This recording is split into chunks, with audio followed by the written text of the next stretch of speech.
that knows their game, from the political to the social to the economic to trade. I just feel that the team that was with President Ramaphosa was not prepared for what they received in Washington. They could have done better. Ghana's foreign minister has temporarily closed the country's embassy in the U.S. It comes after an investigation uncovered an alleged scam targeting visa and passport applicants. The BBC's Andrew Ochieng has the details. In a statement on social media, the foreign minister said Fred Kwateng, a member of staff hired locally in Washington, D.C. to the embassy's IT department, had allegedly created a link on the embassy's website which diverted applicants to his own company. For at least 5 years, he and other suspects allegedly received extra charges which they kept in a private account. Mr. Kwateng has been dismissed and all the Ghanaian staff at the embassy have been recalled home.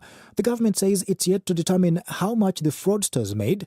It says the embassy will reopen in a few days after a restructuring and overhaul of the system. A spokesperson for Germany's foreign ministry has called the accusations that Berlin's ambassador to Kampala is involved in disruptive activities in the East African country absurd and without merit. The accusations against Matthias Schauer came after he reportedly raised concerns about Army Chief General Muhoozi Kainerugaba, who is the president's son, at a meeting last week. On X recently, the general threatened to behead opposition leader Robert Kyagulanyi, popularly known as Bobby Wine. Rights groups have long accused the Ugandan government of targeting the opposition, especially in the run-up to elections in January next year. Uganda's military has now cut all military cooperation with Germany. North Korea has strongly criticized the US's plan to build a missile shield, calling it a serious threat that could turn space into a nuclear battleground. US President Donald Trump announced the plan for the so-called Golden Dome defense system last week with the aim to bolster the US defenses. But Pyongyang says it risks triggering an arms race and raising tensions with nuclear-armed countries. Recapping the top story this hour, the leader of the United Democratic Movement in South Africa, General Bantu Holomisa, has called for an investigation into false allegations of genocide against white farmers in South Africa. Holomisa's remarks come after a high-profile meeting between South Africa's President Cyril Ramaphosa and his US counterpart, Donald Trump. For any news stories you would like to share with us, please do send an email to newsroom@channelafrica.co.za or call us on +27 11 714 4459. For Channel Africa News, I'm Jolani Tulo-Webe. SABC News. The African Perspective.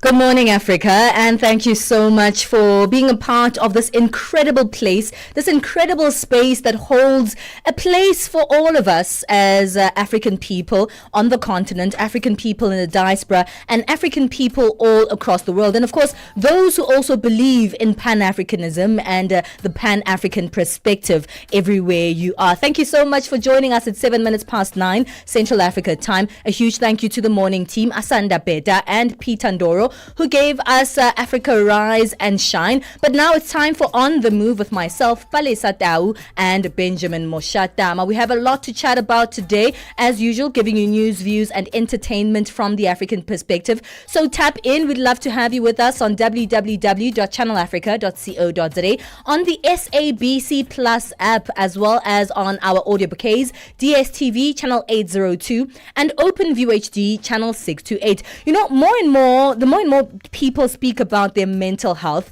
it seems like there's this huge notion of people saying you have to cut people off that are not good for your mental health.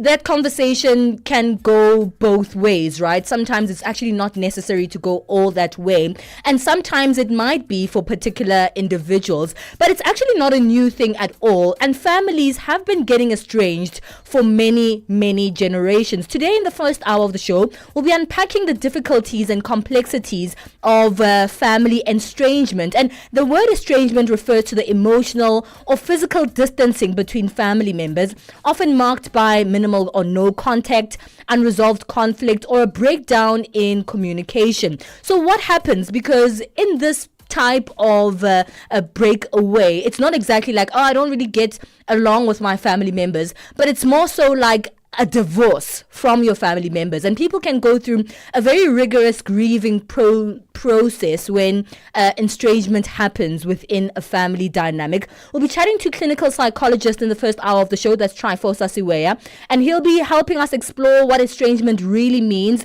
and the silent pain that often precedes it, and how individuals can begin to heal, whether it's reconciliation or possibly not, just healing on your own. So that's the first hour conversation.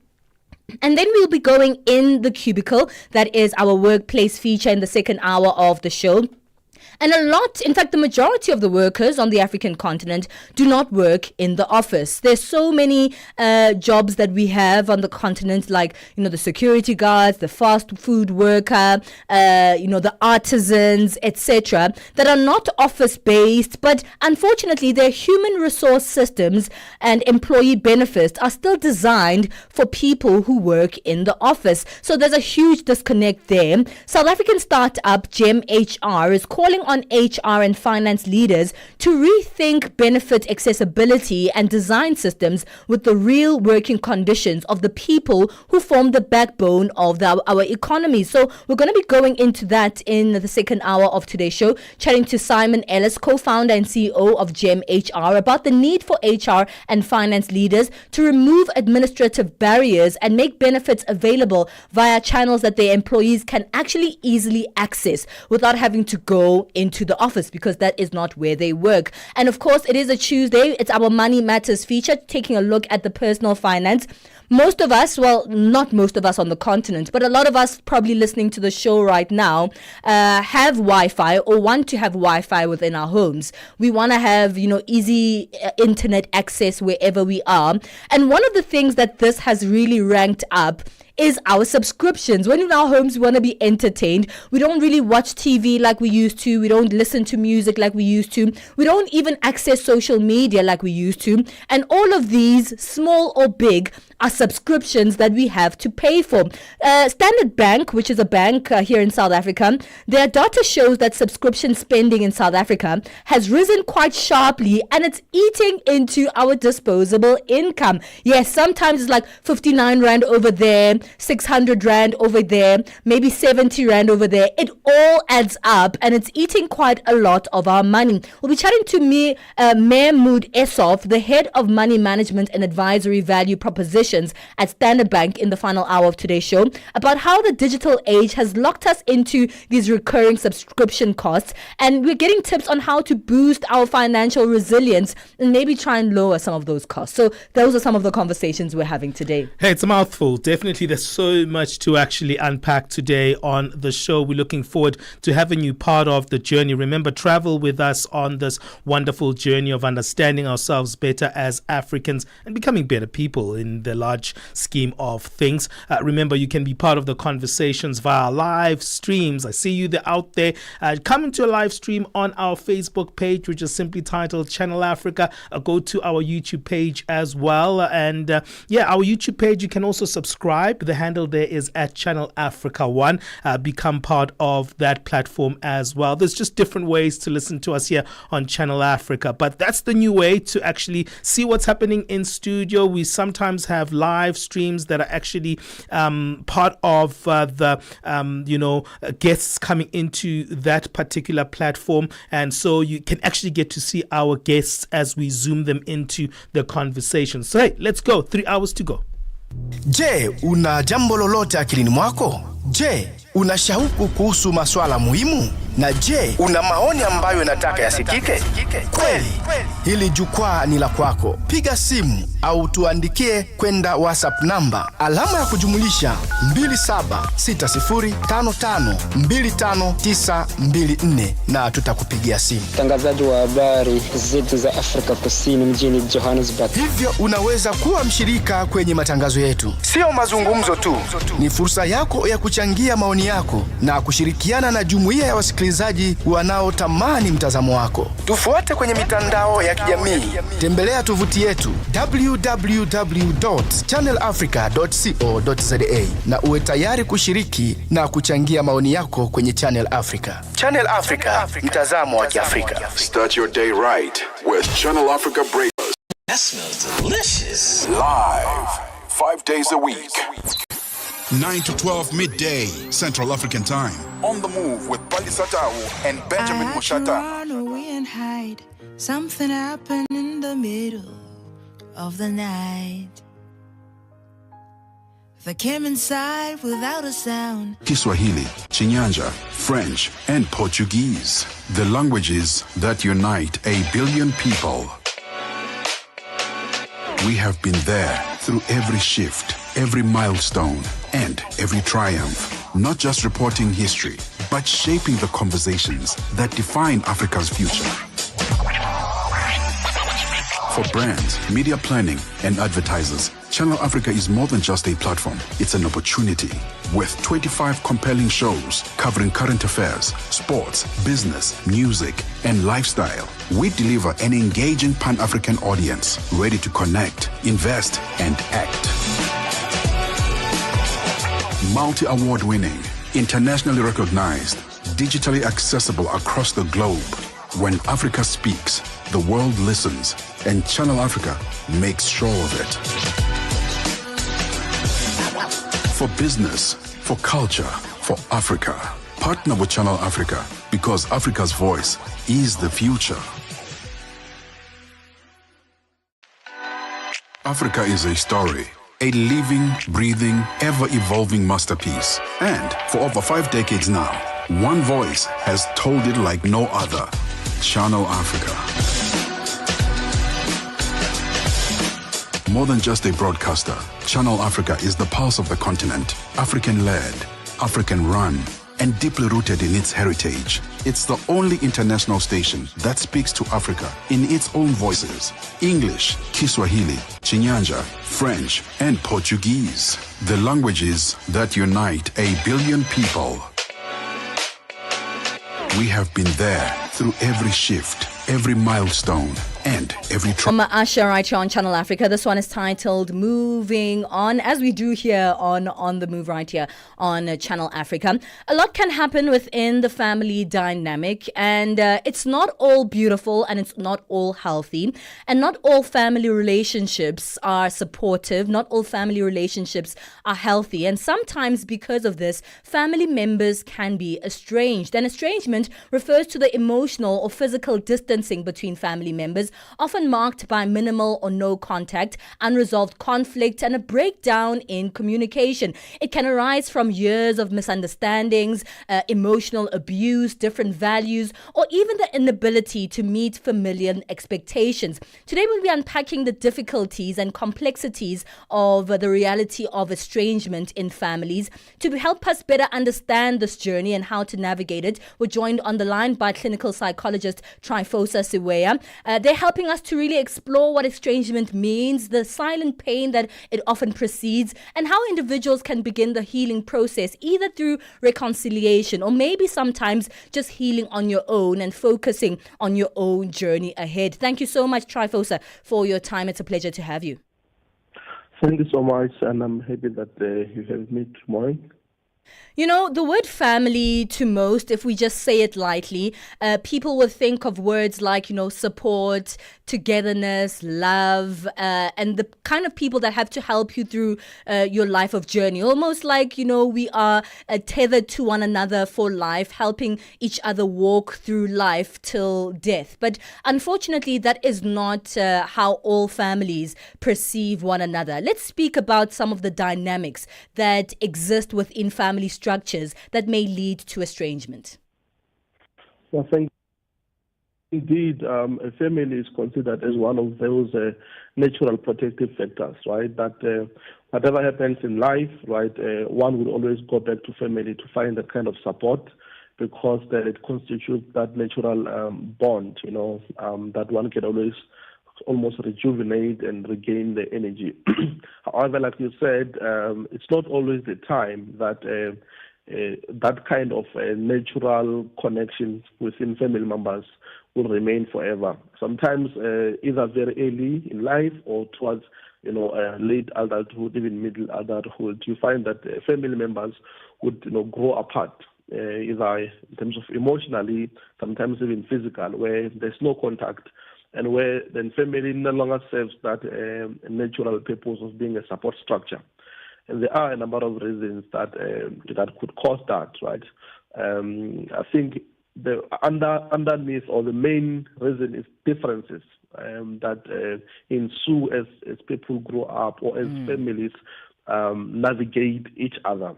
And differences can come in a number of ways, right? It can come in terms of differences in affiliations, right? Either religious affiliations.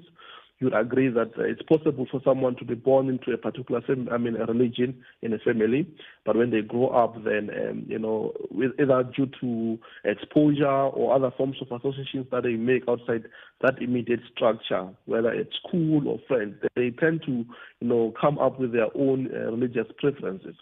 That can also cause differences. Sometimes it can also be, sexual orientation, right?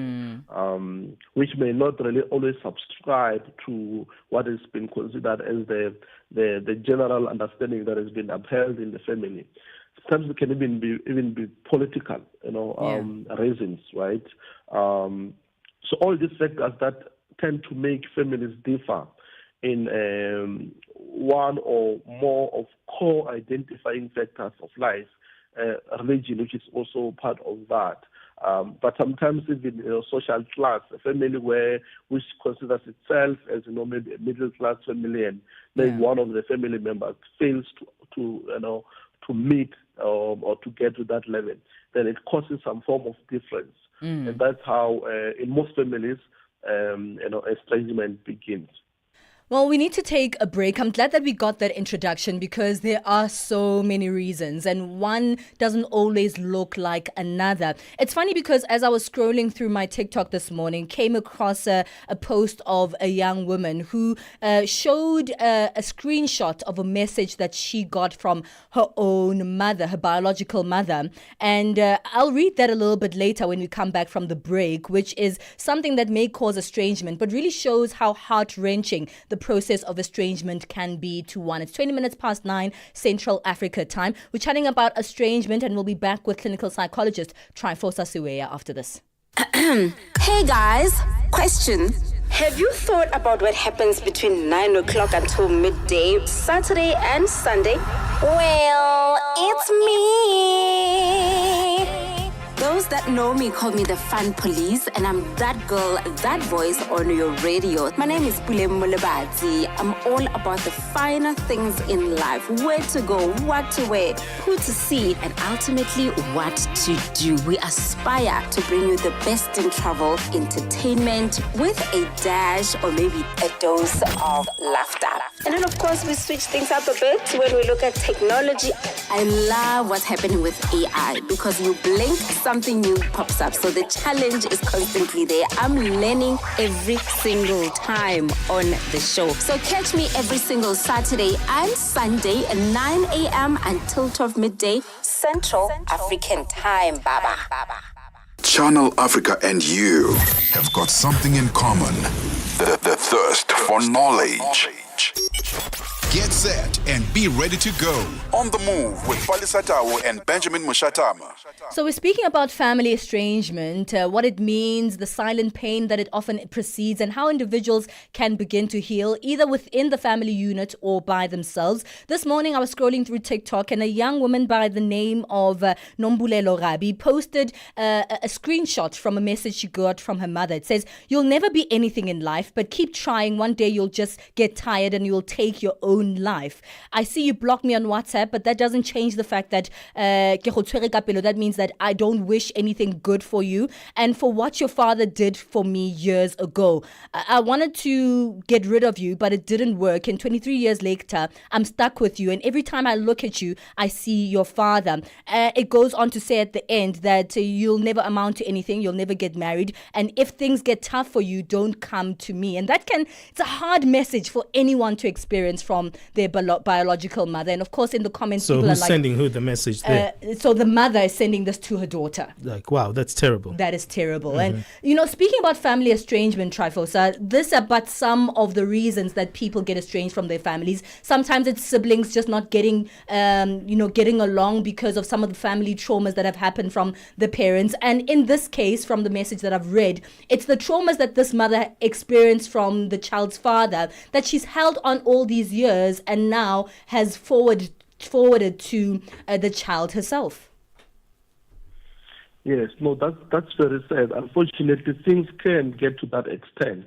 And like I was saying earlier, I think the main issue you should understand is that families are constituted of relationships, right? And all the factors that are necessary to maintain relationships also should also apply when it comes to family. And we tend to forget that because with family there's that strong natural bond, therefore, maybe there's not necessity, right, to apply some of the glue that holds relationships together. And some of that, of course, is the ability to deal with conflict, right? Because in any relationship, there's always going to be a form of conflict on the other. And like I said earlier, that there's always going to be differences as people grow up.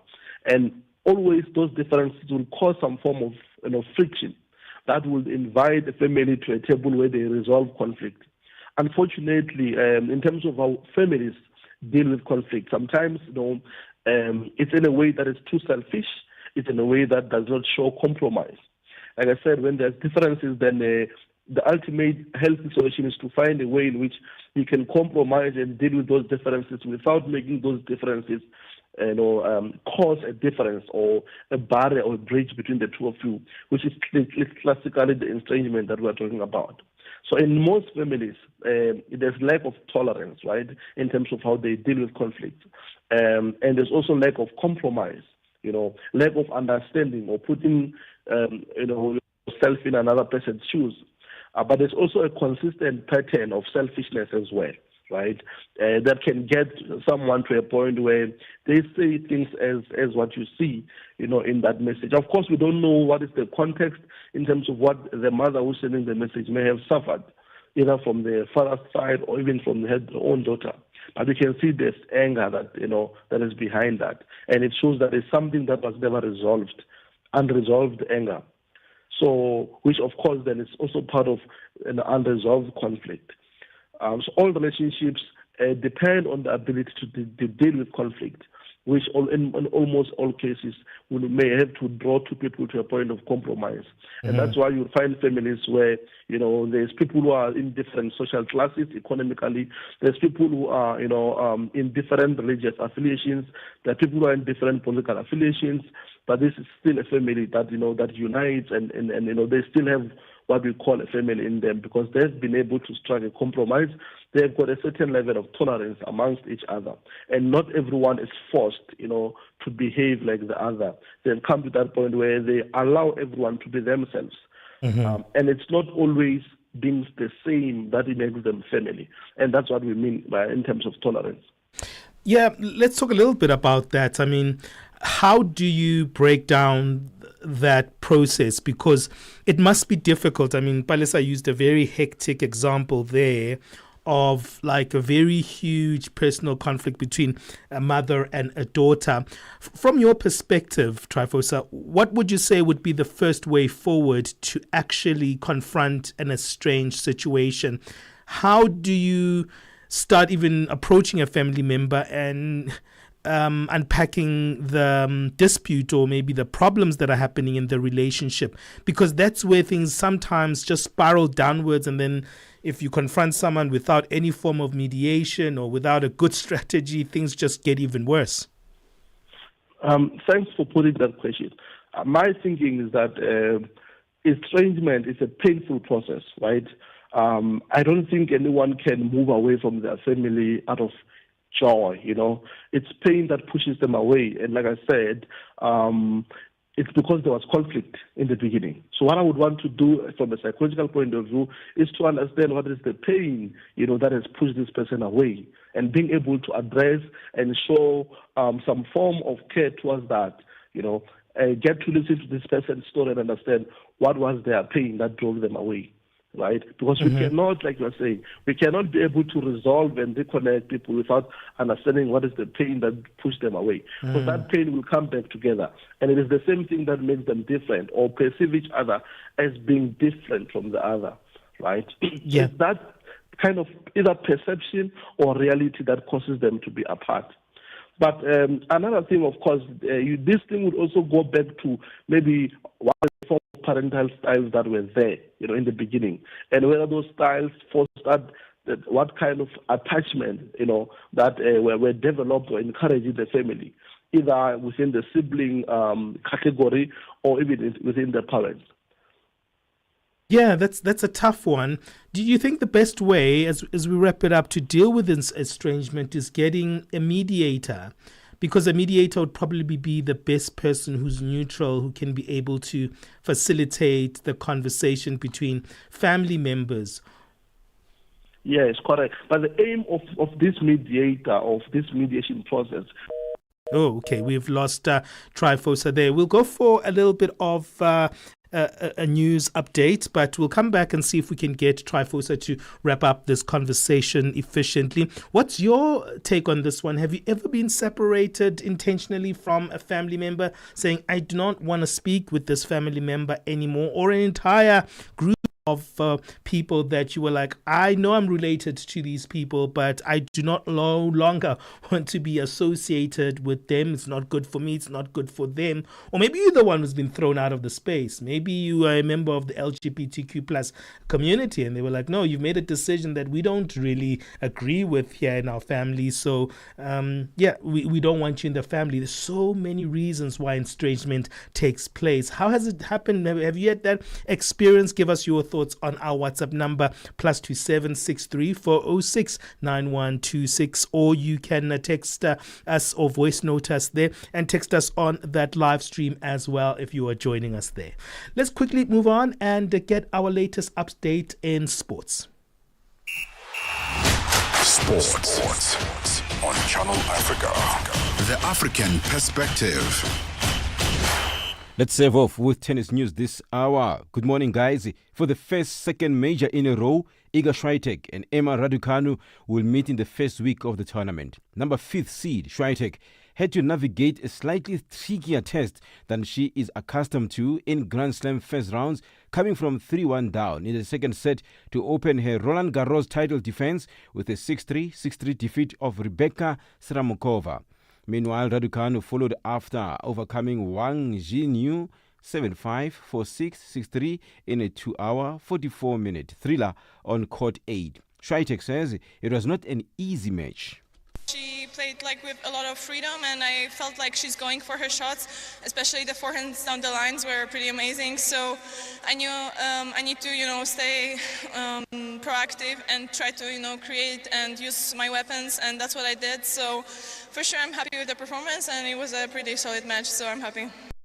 Kenya's Sports Cabinet Secretary, CS Salim Mvurya, has dismissed concerns that Kenya is not ready to host the Africa Nations Championship CHAN in August this year. The CS says the Confederation of African Football have already given Kenya the thumbs up and everything is a go.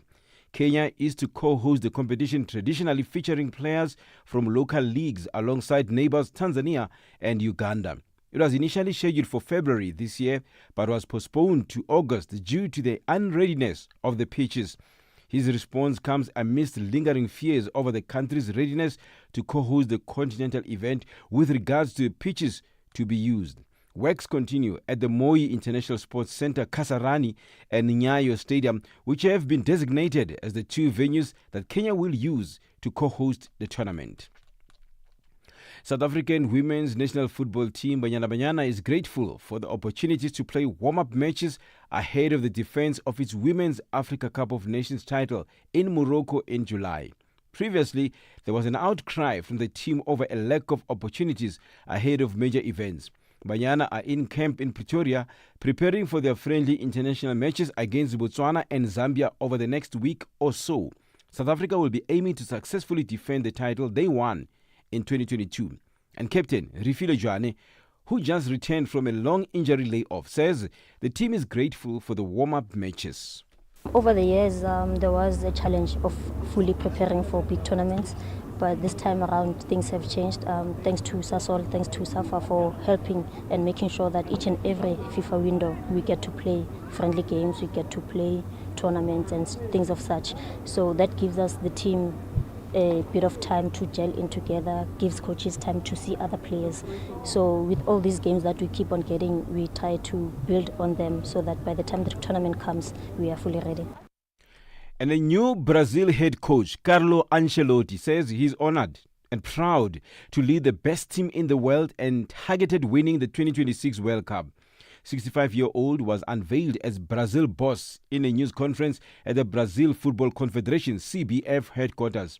The Italian joined the Seleção, having been Real Madrid manager for the past 4 years. He has won the Champions League on 3 occasions and the La Liga title twice over 2 spells in charge. Ancelotti also guided AC Milan to become European champions twice, won the Premier League and FA Cup with Chelsea, as well as the French and German domestic titles with Paris Saint-Germain and Bayern Munich, respectively. And finally, Namibia's sports minister, Sanet Steenkamp, has called on Southern African governments to increase investment in athletes' development. Steenkamp was speaking at the 7th Regional Annual Sports Awards in Harare, Zimbabwe this past weekend. Speaking in her capacity as the chairperson of the African Union Sports Council Region 5 Council of Ministers, Steenkamp praised Zimbabwe for its outstanding hospitality and for hosting a truly memorable and exceptional event. Steenkamp urged Regional 5 member states to adopt more sustainable frameworks for sports development. For any sports stories you'd like to share with us, please send an email to newsroom@channelafrica.co.za or call us on +2711 714 4459. This is Channel Africa Sport with me, File Lingwati. Celebrate unity, progress, and pride with Channel Africa this Africa Month. Nowhere be like Africa, nowhere be like home. Africa, Listen in on SABC Plus, DSTV Audio Bouquet 802, and Satellite Channel PAS 10. Benjamin Moshatama and Palesa on the move. It's 9:35 Central Africa time. Speaking about family estrangement, and we need to wrap up this conversation. Clinical psychologist Trifosa Siweya. Trifosa, let's speak a little. Oh, hang on. Before we continue with that conversation, let's head on over to our latest business update.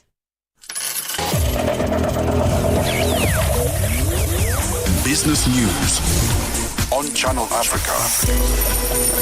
The African perspective. Good morning, I'm Nosipo Zuma in your business news. Sasawa, the increasing short supply of sugar on the market in Malawi has forced consumers to be subjected to what economists say exploitative prices. The price of a 1 kilogram packet of sugar has at the moment surged to $3.5, double the recommended government price. Surveys show that sugar vendors are selling the commodity at exorbitant prices due to a serious shortage and alleged hoarding by some distributors. Spokesperson for the Competition and Fair Trading of Malawi, Innocent Helema. Be informed that this week and of course next week, CFTC is collecting data on prices of basic household goods. This is actually aimed at establishing any excessive pricing conducts and take such traders to book. It is actually a violation of the Competition Fair Trading Act to increase prices unreasonably, such as exploitative or excessive pricing. The World Bank has cut Kenya's growth forecast for this year by half a point from its initial prediction to 4.5%. This is the result of high levels of debt, high lending rates, and a decline in private sector credit. Kenya, which is East Africa's biggest economy, has recorded robust annual growth rates, but high public debt, repayments, economic inequalities, and questions on governments have curbed its performance. Meanwhile, Kenya's financial sector regulators are looking into a proposal that will require fund managers, investment banks, and stockbrokers to make full disclosures of their clients whose funds are invested in corporate bonds. The fund managers currently pool together resources from several clients and make investments in corporate bonds as single investments and usually in their name without disclosing the identities of the investors. The regulators say this will ensure bondholders of collapse or defaulting issuers receive maximum compensation. The National Union of Metal Workers of South Africa, NUMSA, alongside other unions, will today march to the KwaZulu-Natal Province Premier's office in Pietermaritzburg to demand what government stops awarding contracts to non-compliant security companies. The union accuses these companies of defrauding workers by deducting pension and medical aid contributions and not paying aid to the service providers. Pagamile Hlubi-Majola reports. There are thousands of security companies that are defrauding workers where they deduct money for benefits such as the medical insurance as well as the Provident Fund, but they don't pay that money over to the service provider. And then when workers need to claim those benefits, they are unable to do so because there aren't any funds. And so we are going to hand over a memorandum of demands to the office of the KZN Premier, because we know that they know who some of these rogue security companies are, and we demand that they blacklist them and terminate those contracts. And finally, Volvo Cars will cut 3,000 white-collar jobs as part of a restructuring announced last month as it grapples with high costs. The company attributes the cut to a slowdown in electric vehicle demand and trade uncertainty. The layoffs come as the Swedish automaker tries to resurrect its rock-bottom share price and drum up a better demand for its cars by restructuring part of its business and cutting costs. Your financial indicators: $1 in Nigeria is trading at $1.589. In Botswana, it's 13.30. Kenya, the dollar is trading at 128 shilling 22, and in Zambia it's 27 kwacha 46. The BRICS countries: $1 in Brazil is trading at 5 real 64. Russia is 79 rubles 41. India is 85 rupees 10, China at 7 yuan 19, and in South Africa $1 is trading at 17 rand 80. $1 is trading at 73 pence to the British pound and 87 to the euro. Looking at commodities, gold is trading at $3,346 and platinum at $1,081 per ounce. The price of Brent crude oil is at $64.53 a barrel. Now, for any business news stories you would like to share with us, please send an email to newsroom@channelafrica.co.za or call us on +27 11 714 4459. For Channel Africa Business, I'm Nosipho Zuma.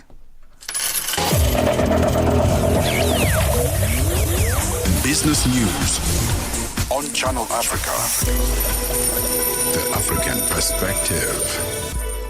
Africa, voici Abedi. Oui, c'est moi. Abedi est un passionné de musique dans l'âme. Il a un goût pour toutes sortes de musique et passe ses journées à écouter Channel Africa. J'aime beaucoup la musique africaine. Ok. Devinez quoi?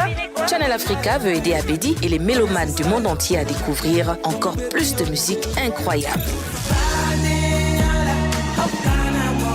C'est pourquoi Channel Africa appelle les artistes africains à soumettre leur musique. Chers artistes, n'oubliez pas de nous fournir toutes vos informations pertinentes à l'email adresse musique@channelafrica.co.za. Les soumissions sont votre chance d'être entendues, mais elles ne garantissent pas une playlist. Toutes les soumissions seront soigneusement examinées pour voir si elles répondent aux exigences de notre station. Channel Africa, la perspective africaine. We are on Open Views Audio Bouquet. Channel 628. No time to waste. Be on the move with Benjamin Moshatama and Palesa. All right, we're wrapping up our conversation on family estrangement. Unfortunately, we couldn't get Trifosa Siweya, clinical psychologist, back on the line. But luckily, we had already sort of wrapped up that conversation. It's hard, though, to think that, the people who essentially, when you look around you, are the support systems of others, are those that walk through life with you, are just not that to you. And before we wrapped up, we were speaking about mediation. And unfortunately, there are two endings to a situation of family estrangement. And one could possibly be, that mediation taking place, healing taking place on all fronts, and, the trauma being fixed, and then the family coming back together. And unfortunately, the other could just be, the family being estranged for life. And sometimes that is the benefit of something like that, to say, I am better off just by myself without these people, healing just as an individual and then moving on. So let us know what, circumstances could have happened in your life that have led into family estrangement. If you've been in that kind of situation, if you've witnessed that situation in your extended families or maybe from friends, etc. Do you think people can heal from that kind of situation, or sometimes is it better off to just be without the family dynamic? Let's hear from you. Our WhatsApp number is +27 63 406 9126. That's also our direct line. But we're also live on Facebook. Find us there. We are Channel Africa. So you can also comment on our live, and we're able to engage in real time over there, as well as on Instagram and YouTube at Channel Africa 1. Triumph, not just reporting history, but shaping the conversations that define Africa's future. For brands, media planning, and advertisers, Channel Africa is more than just a platform. It's an opportunity. With 25 compelling shows covering current affairs, sports, business, music, and lifestyle, we deliver an engaging Pan-African audience ready to connect, invest, and act. Multi-award winning, internationally recognized, digitally accessible across the globe. When Africa speaks, the world listens, and Channel Africa makes sure of it. For business, for culture, for Africa, partner with Channel Africa, because Africa's voice is the future. Africa is a story. A living, breathing, ever-evolving masterpiece. And for over 5 decades now, one voice has told it like no other. Channel Africa. More than just a broadcaster, Channel Africa is the pulse of the continent. African-led, African-run, and deeply rooted in its heritage. It's the only international station that speaks to Africa in its own voices. English, Kiswahili, Chinyanja, French, and Portuguese. The languages that unite 1 billion people.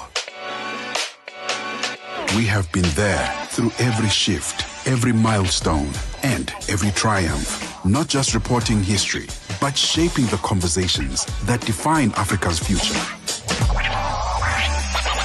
For brands, media planning, and advertisers, Channel Africa is more than just a platform. It's an opportunity.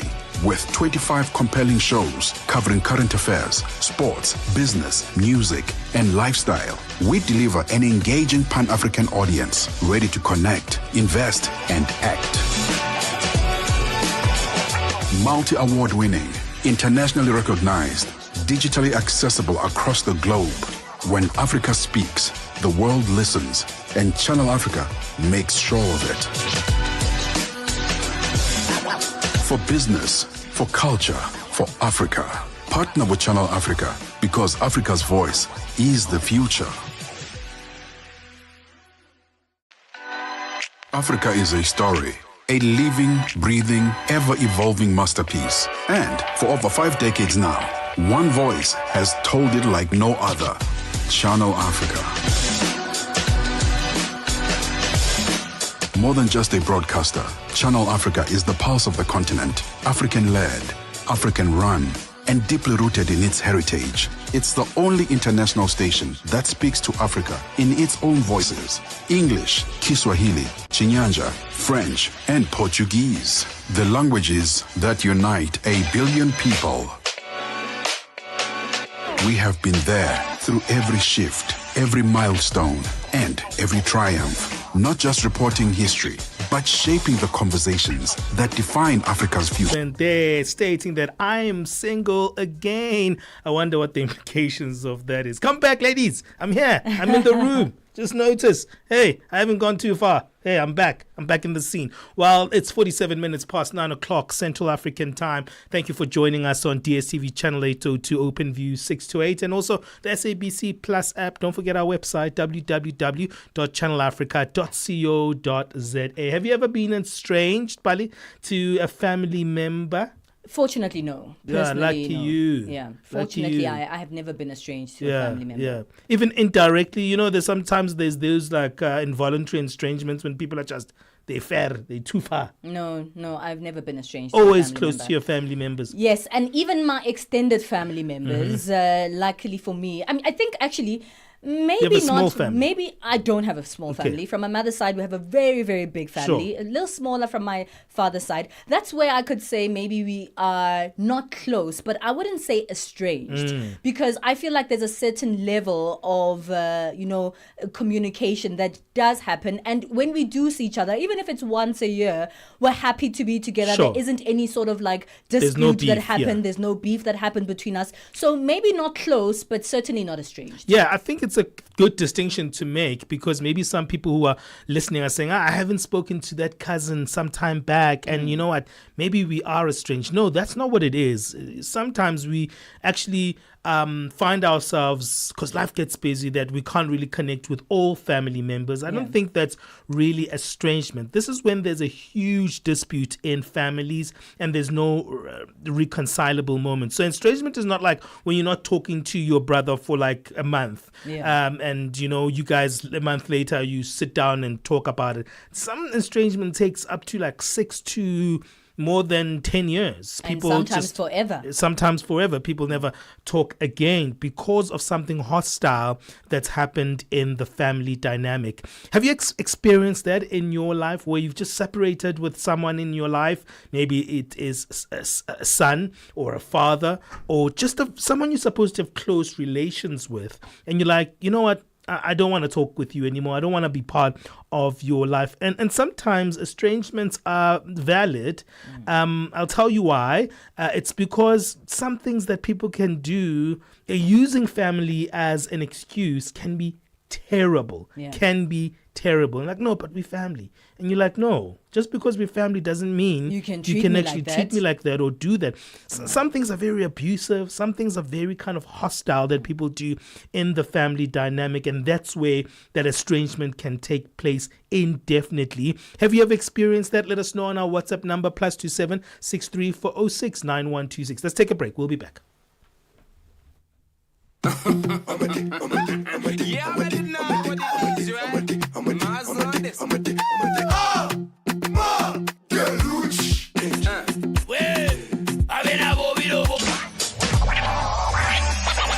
For brands, media planning, and advertisers, Channel Africa is more than just a platform. It's an opportunity. With 25 compelling shows covering current affairs, sports, business, music, and lifestyle, we deliver an engaging Pan-African audience ready to connect, invest, and act.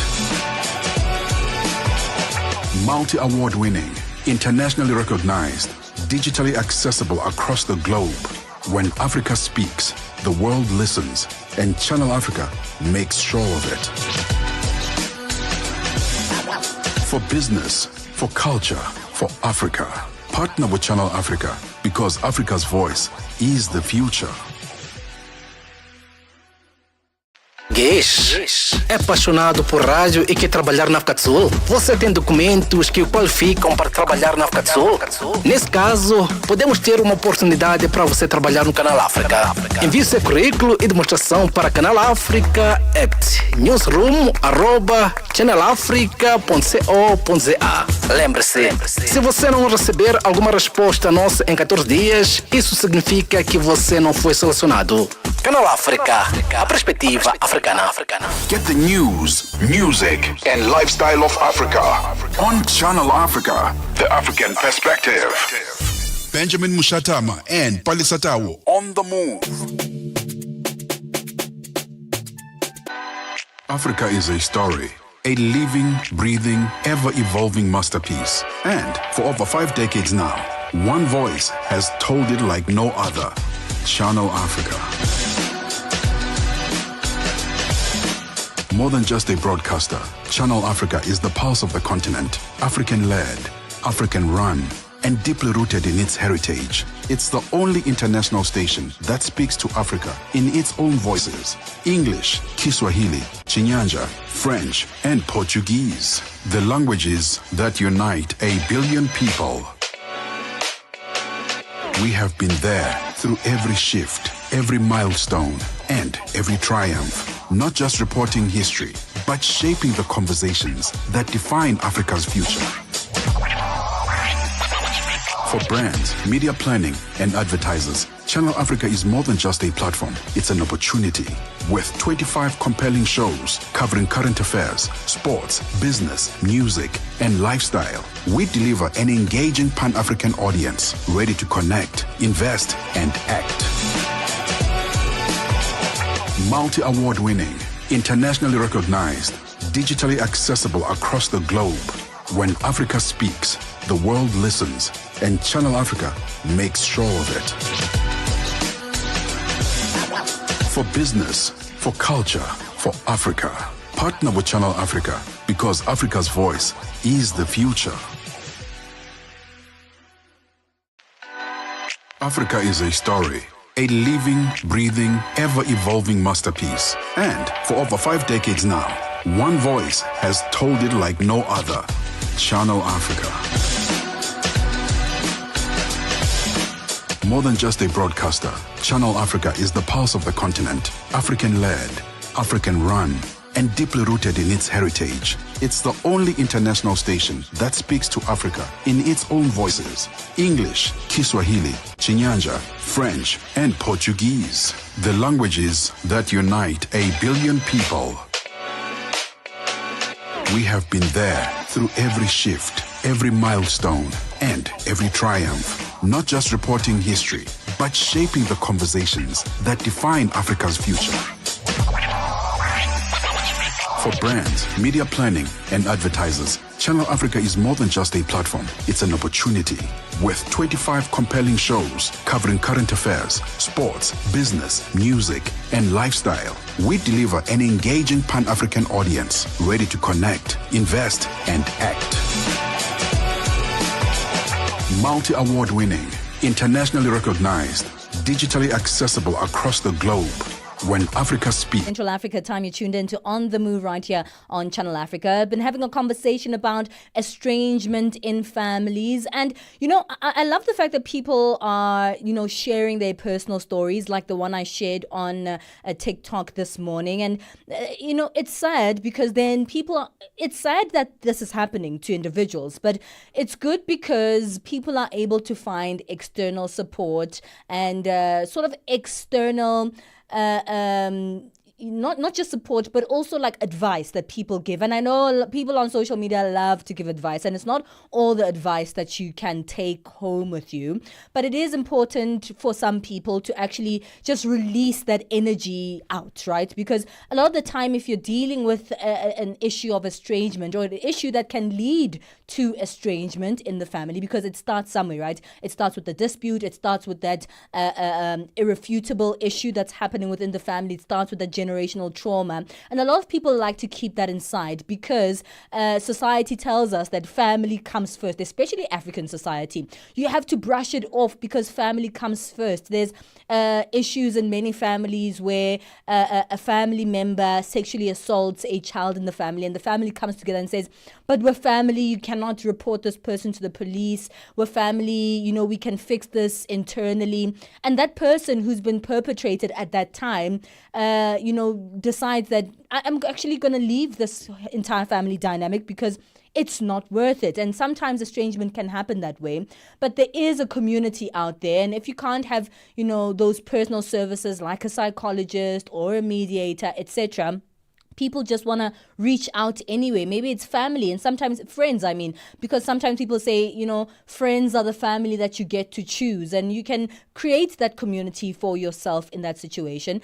But the most important part is the healing process, which can take forever, but at least it needs to start somewhere. So whether you're healing for yourself to just move on away from the estranged family, or you want to heal together and find a way to resolve whatever disputes is happening within that family dynamic, it is necessary to find some kind of healing. We're wrapping that one up and moving into our second hour conversation. We're going in the cubicle where we take a look at the world of work. Yes, we are upwardly mobile as Africans, and we want to make sure that things are going quite well within that work dynamic, because that's where we get our money, right? That's where we get our ching-ching. That's where we get our rands and our nairas. And we're speaking about how HR systems and benefits are not actually accessible to many workers because they're made for people who work in the office. And the majority of the workers on the African continent do not work in that office environment. They're artisans, they're fast food workers, they're security guards, they work on the street, they work in various environments that are not office related.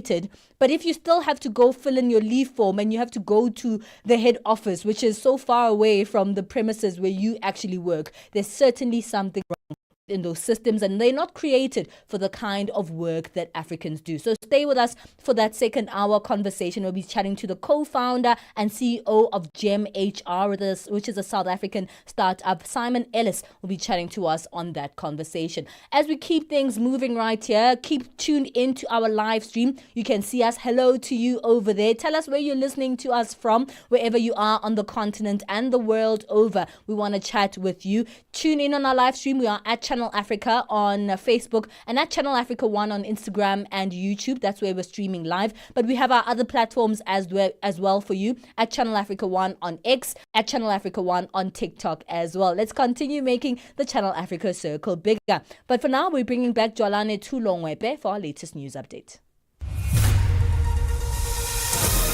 SABC News. The African Perspective. Thank you, Palesa. Top stories is how Kenya supports Morocco's plan to give the disputed region of Western Sahara autonomy, and a call for an investigation into false allegations of genocide against white farmers in South Africa. Good morning. Kenya says it supports Morocco's plan to give the disputed region of Western Sahara autonomy under the North African Kingdom's sovereignty, joining a growing number of African, Arab and Western countries that have tilted towards backing Rabat in the 5-decade conflict. The long-frozen conflict dating back to 1975 pits Morocco, which considers the territory its own, against the Algeria-backed Polisario Front, which seeks an independent state in the desert territory. Tabiso Lehoko has more. In a joint statement issued after talks between the two countries' foreign ministers in Rabat, Kenya said it views the Moroccan plan as the only credible and realistic solution and the sole sustainable approach. Kenya, after 60 years of bilateral diplomatic ties with Morocco, also opened an embassy in Rabat on Monday. Morocco, a leading phosphates and fertilizer producer, has agreed to immediately accelerate exports of soil nutrients to Kenya, as the two countries plan to cooperate on renewable energies, tourism, fisheries, security and cultural and religious affairs.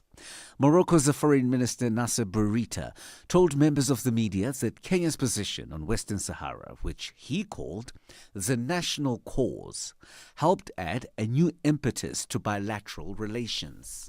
The leader of the United Democratic Movement in South Africa, General Bantu Holomisa, has called for an investigation into false allegations of genocide against white farmers in South Africa. Holomisa's remarks come after a high-profile meeting between South Africa's President Cyril Ramaphosa and his U.S. counterpart Donald Trump. In the meeting, which was held last Wednesday, Trump raised concerns about alleged attacks on white farmers, citing videos and reports that have circulated internationally. President Ramaphosa clarified during the visit that there was no genocide and that crime affects all South Africans, black and white alike. Furthermore, these allegations have been repeatedly debunked by fact-checking organizations, human rights groups and South African authorities. Holomisa has warned that in the past, unfounded claims have caused wars, which led untold human sufferings. We cannot allow unverified allegations to circulate unchecked, especially when they have the potential to inflame tensions and distort international perception of South Africa. There is a real risk that these allegations, if not thoroughly investigated, could be hijacked by third forces and manipulated for political or economic agendas. We must therefore guard against South Africa being painted as a pariah state on the global stage due to misinformation or propaganda. The former African Union ambassador to the U.S., Dr. Arikana Chihombo Kwao, meanwhile says the treatment given to South Africans at the White House serves as a reminder to African leaders that the game has changed and that they need to re-strategize when approaching the U.S. Dr. Chihombo Kwao has criticized the South African delegation for failing to clarify issues of misinformation. The manner in which diplomacy used to be handled, that game is over. This is a new game and it needs new strategy. The manner in which they were treated is a reminder to the African leaders that before you go to meet with President Trump, you better make sure that you have a team that is prepared, a team that knows their game, from the political to the social to the economic to trade. I just feel that the team that was with President Ramaphosa was not prepared for what they received in Washington. They could have done better. Ghana's foreign minister has temporarily closed the country's embassy in the U.S. It comes after an investigation uncovered an alleged scam targeting visa and passport applicants. The BBC's Andrew Ochieng has the details. In a statement on social media, the foreign minister said Fred Kwateng, a member of staff hired locally in Washington, D.C. to the embassy's IT department, had allegedly created a link on the embassy's website which diverted applicants to his own company. For at least 5 years, he and other suspects allegedly received extra charges which they kept in a private account. Mr. Kwateng has been dismissed and all the Ghanaian staff at the embassy have been recalled home. The government says it's yet to determine how much the fraudsters made. It says the embassy will reopen in a few days after a restructuring and overhaul of the system. And finally, King Charles will deliver a significant speech in Canada's Parliament later today that's expected to offer his support in the country's dispute with U.S. President Donald Trump. The Canadian Prime Minister Mark Carney invited the King to deliver the speech at the opening of Parliament after his recent general election victory. The BBC's Daniela Ralph has the story. The speech from the throne is the centrepiece of the official opening of Parliament here. Most of the speech will focus on the legislative programme of Prime Minister Mark Carney's new government. But it's thought the King will include some personal touches in support of Canada's sovereignty as it faces a trade war and takeover threats from President Trump. Prime Minister Carney has described the King delivering the speech as an historic honour which matches the weight of our times. Recapping the top story this hour, Kenya says it supports Morocco's plan to give the disputed region of Western Sahara autonomy under the North African Kingdom sovereignty, joining a growing number of African, Arab and Western countries that have tilted towards backing Rabat in the 5-decade conflict. For any news stories you would like to share with us, please do send an email to newsroom@channelafrica.co.za or call us on +27 11 714 4459. For Channel Africa News, I'm Jolani Tulo Webe. SABC News. The African Perspective.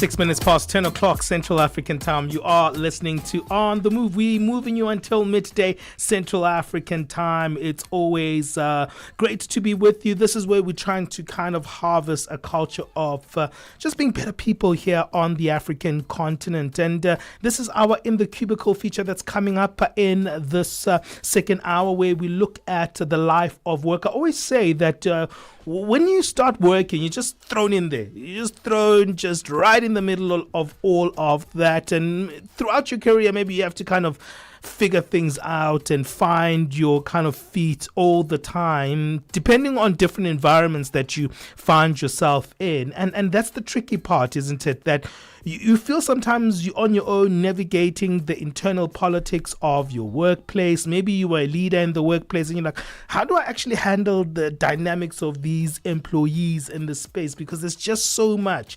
I know us as Africans, we're all trying to also become entrepreneurial, and that means we always have to work with people. And that's what we try to do in the cubicle, make things a little bit easier for you so you can wrap your head around the complexities of the workplace, because it's not an easy place to be in, especially when you have to deal with the socio elements, the social realities of what's happening on the ground. It's one thing to have a business idea. It's another thing to also start a business. It's another thing as well to have people working for you.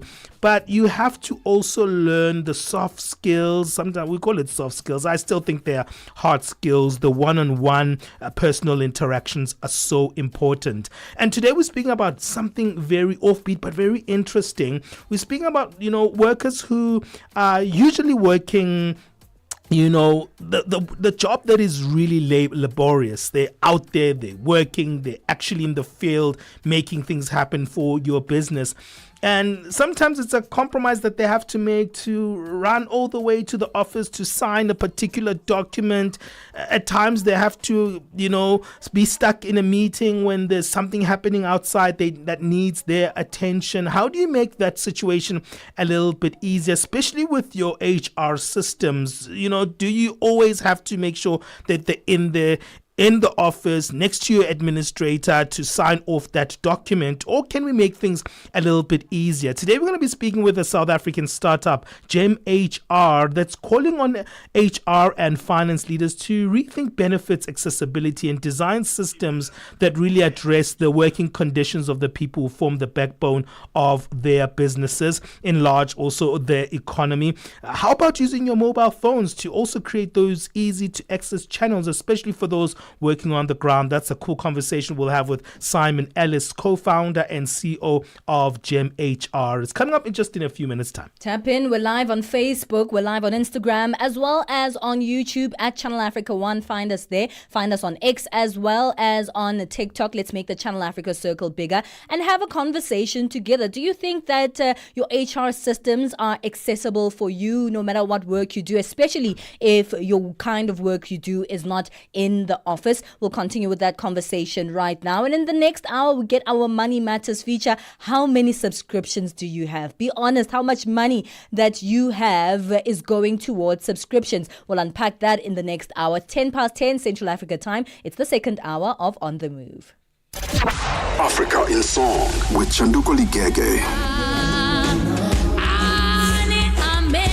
This song has a line that I love so much in the isiXhosa language. It says, Andinayo nesente mdaka. So I went down to the Eastern Cape. So I went to Yanga and said, Yanga, tell me here, what does Andinayo nesente mdaka mean? If I say Andinayo nesente mdaka, it means that I do not have any money on me. I do not have money to give to you. Interesting, because in Chivenda I would just say Tinana Peni ndo charungwe.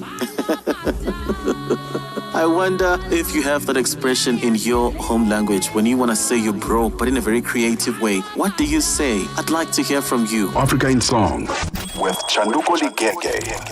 Download the SABC app and take Channel Africa with you everywhere you go.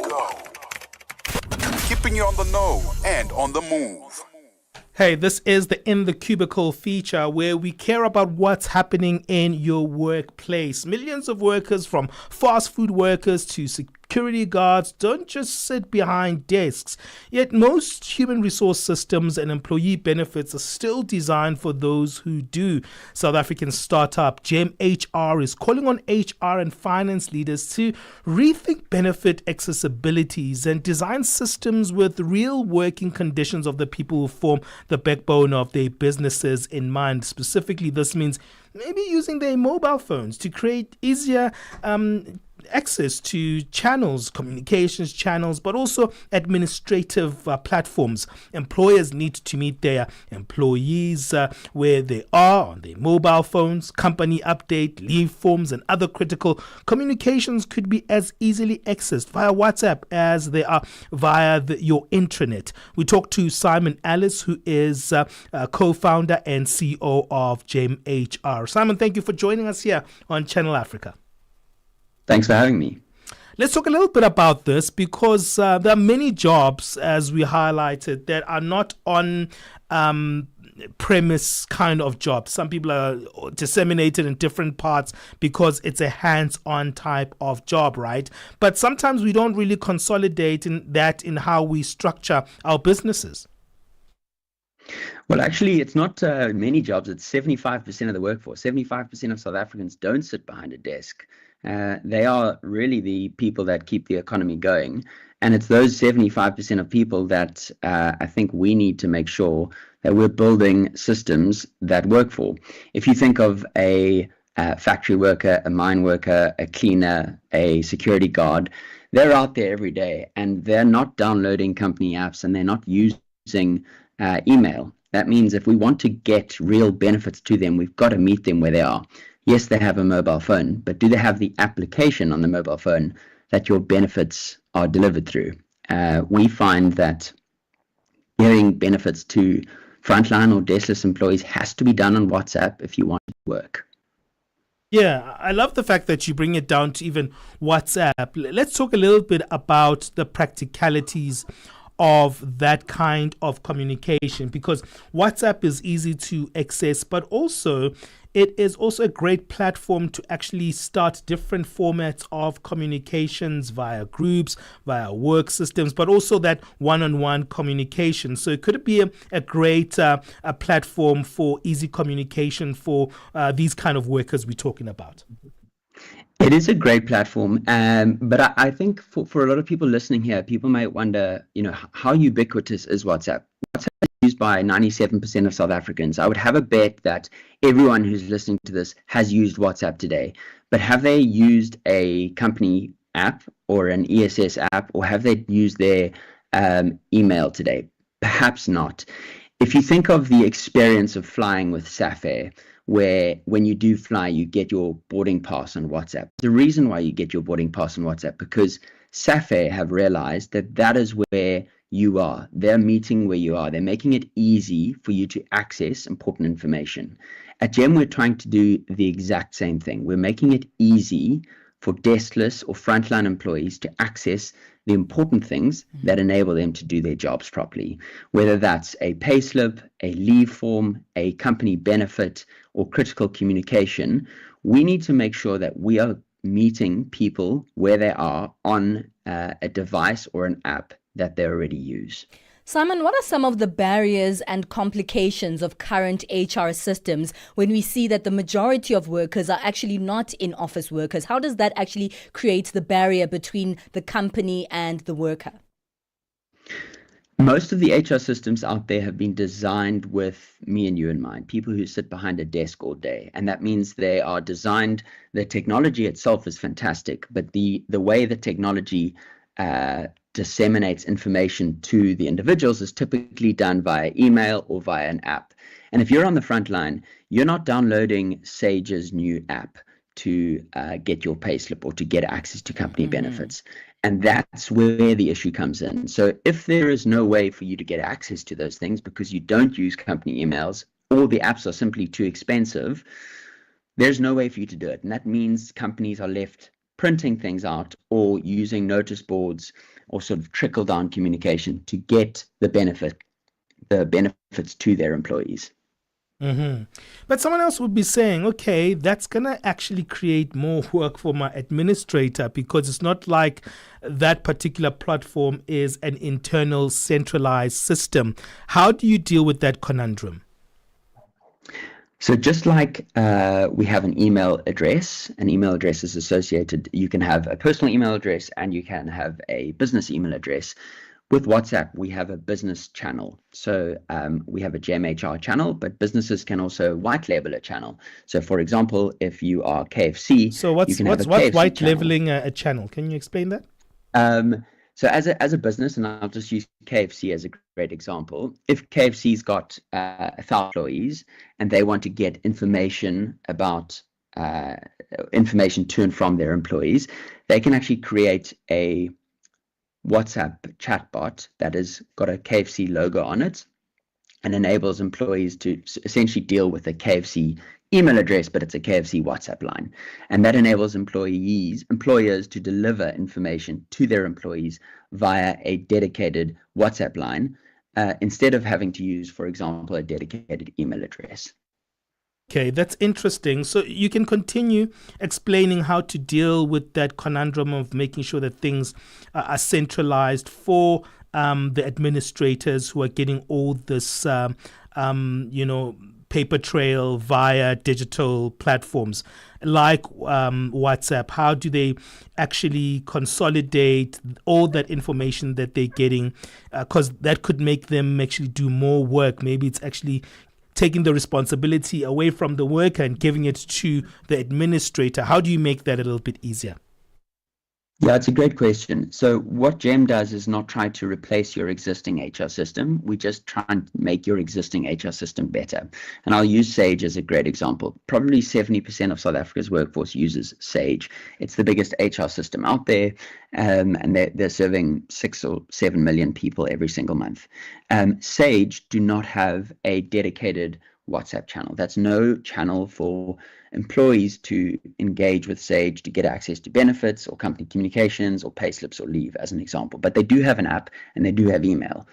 The problem is most employees don't use an app or don't use email. So how do you then get the information that Sage creates, for example, a payslip, to the employees who don't have an app or don't have email? And that's where WhatsApp comes in. So GEM integrates with existing HR systems to take the information that you have on that system and deliver it to employees. And we use the most ubiquitous communication method out there, WhatsApp, to do that. Setup is really simple. It takes a couple of days, and we can get you and your employers signed up really quickly.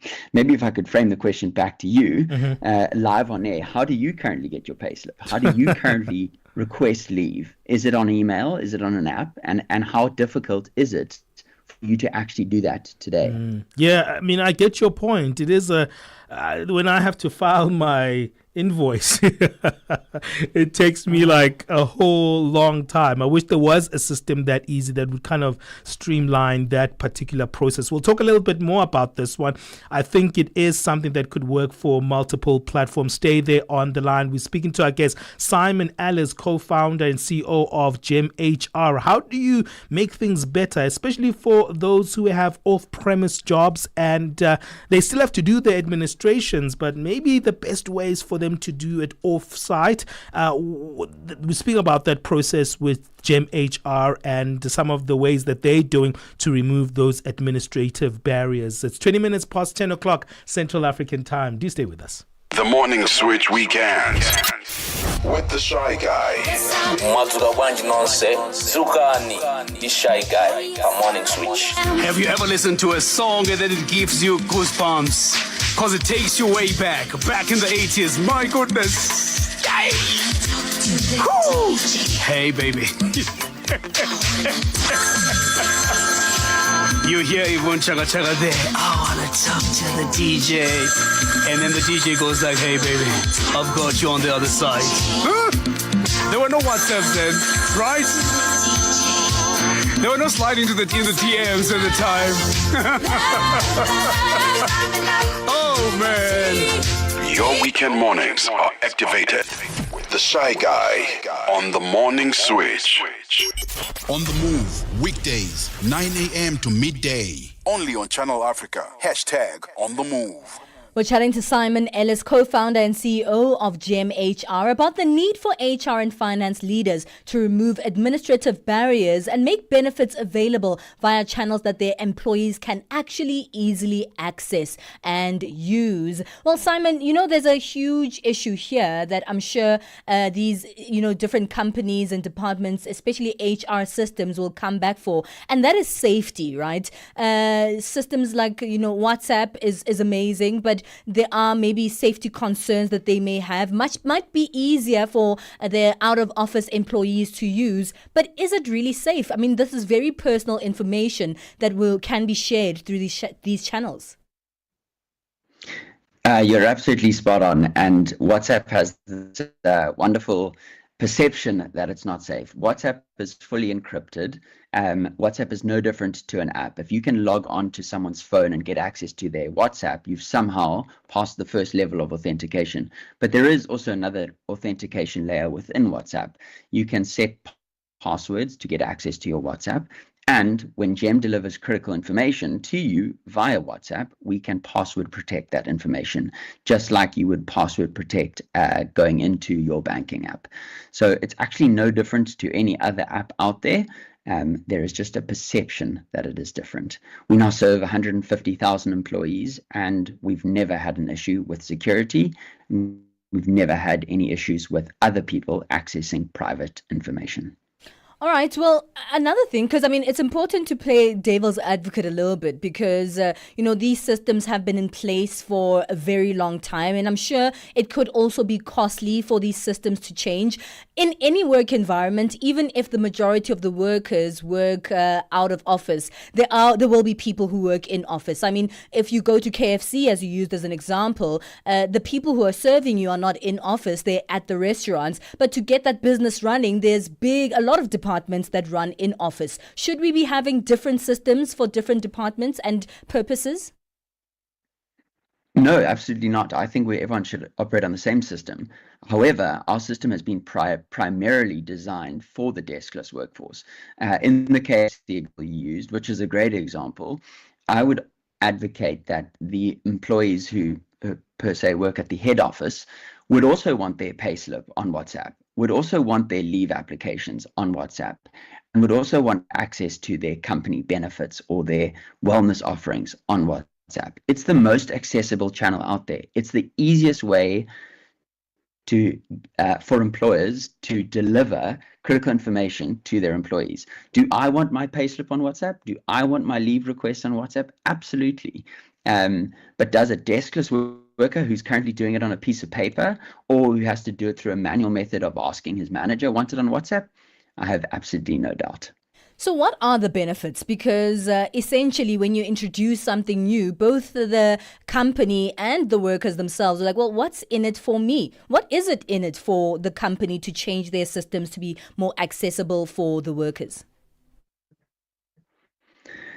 So the first thing is there's significant cost savings. Let me put you in the minds of an employer with 1,000 employees. On average, if you're managing 1,000 employees and you haven't got access to a WhatsApp-based system, you're likely printing up to 9 pieces of paper per employee per month. And that's everything from onboarding to offboarding, pay slips and leave to managing benefits.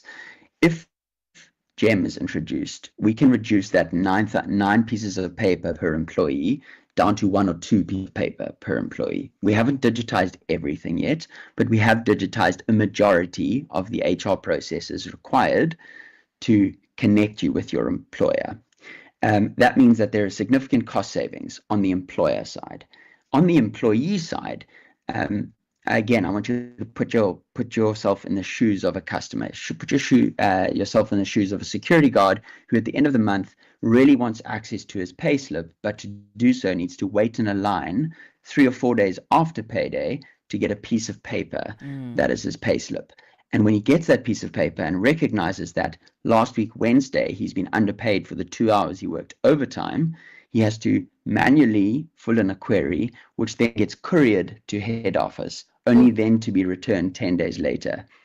GEM does that all on WhatsApp. So we are creating an accessible way to give employees access to better HR and so empowering them to do their work better. Well, it certainly sounds good, Simon, and it sounds like something that would benefit many, many companies and many industries as well. Where can we go to find out more about GEM HR? GEMHR.com. Find us there on the website or follow us on LinkedIn. Thank you so much for your time, Simon. Really interesting and intriguing information there. That's Simon Ellis, co-founder and CEO of GEM HR, speaking about their systems and the need for HR and finance leaders to remove administrative barriers and make benefits more available to the everyday out-of-office African worker. It's 10:27 Central Africa time. Let's take a break before we head on over to our news break. Channel Africa and you have got something in common. The thirst for knowledge. All right, it's quite interesting that, GEM HR has these new systems. New things are frightening. And that's the thing, right?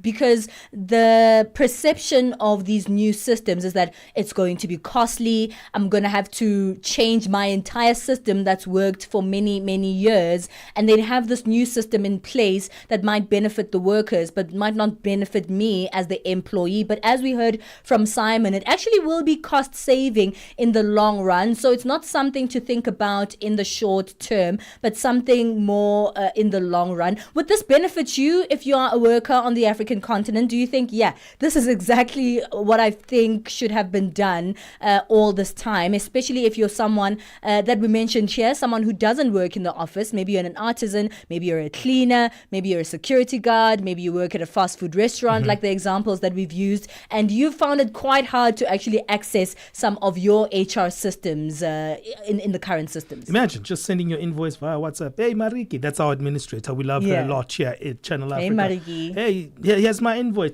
Send. Yeah, and you're done. Done. Just 2 seconds. 2 seconds. And you don't even have to go to the office. You can literally be where you are, where you work, or maybe even at home on the weekend. Absolutely. So innovation is definitely there, and we just need to adapt our workplaces to it. Do you think that's the best way to do it? Maybe you are an entrepreneur or someone who is working in business and leading a team. Do you think that would be the best way to deal with your off-premise team?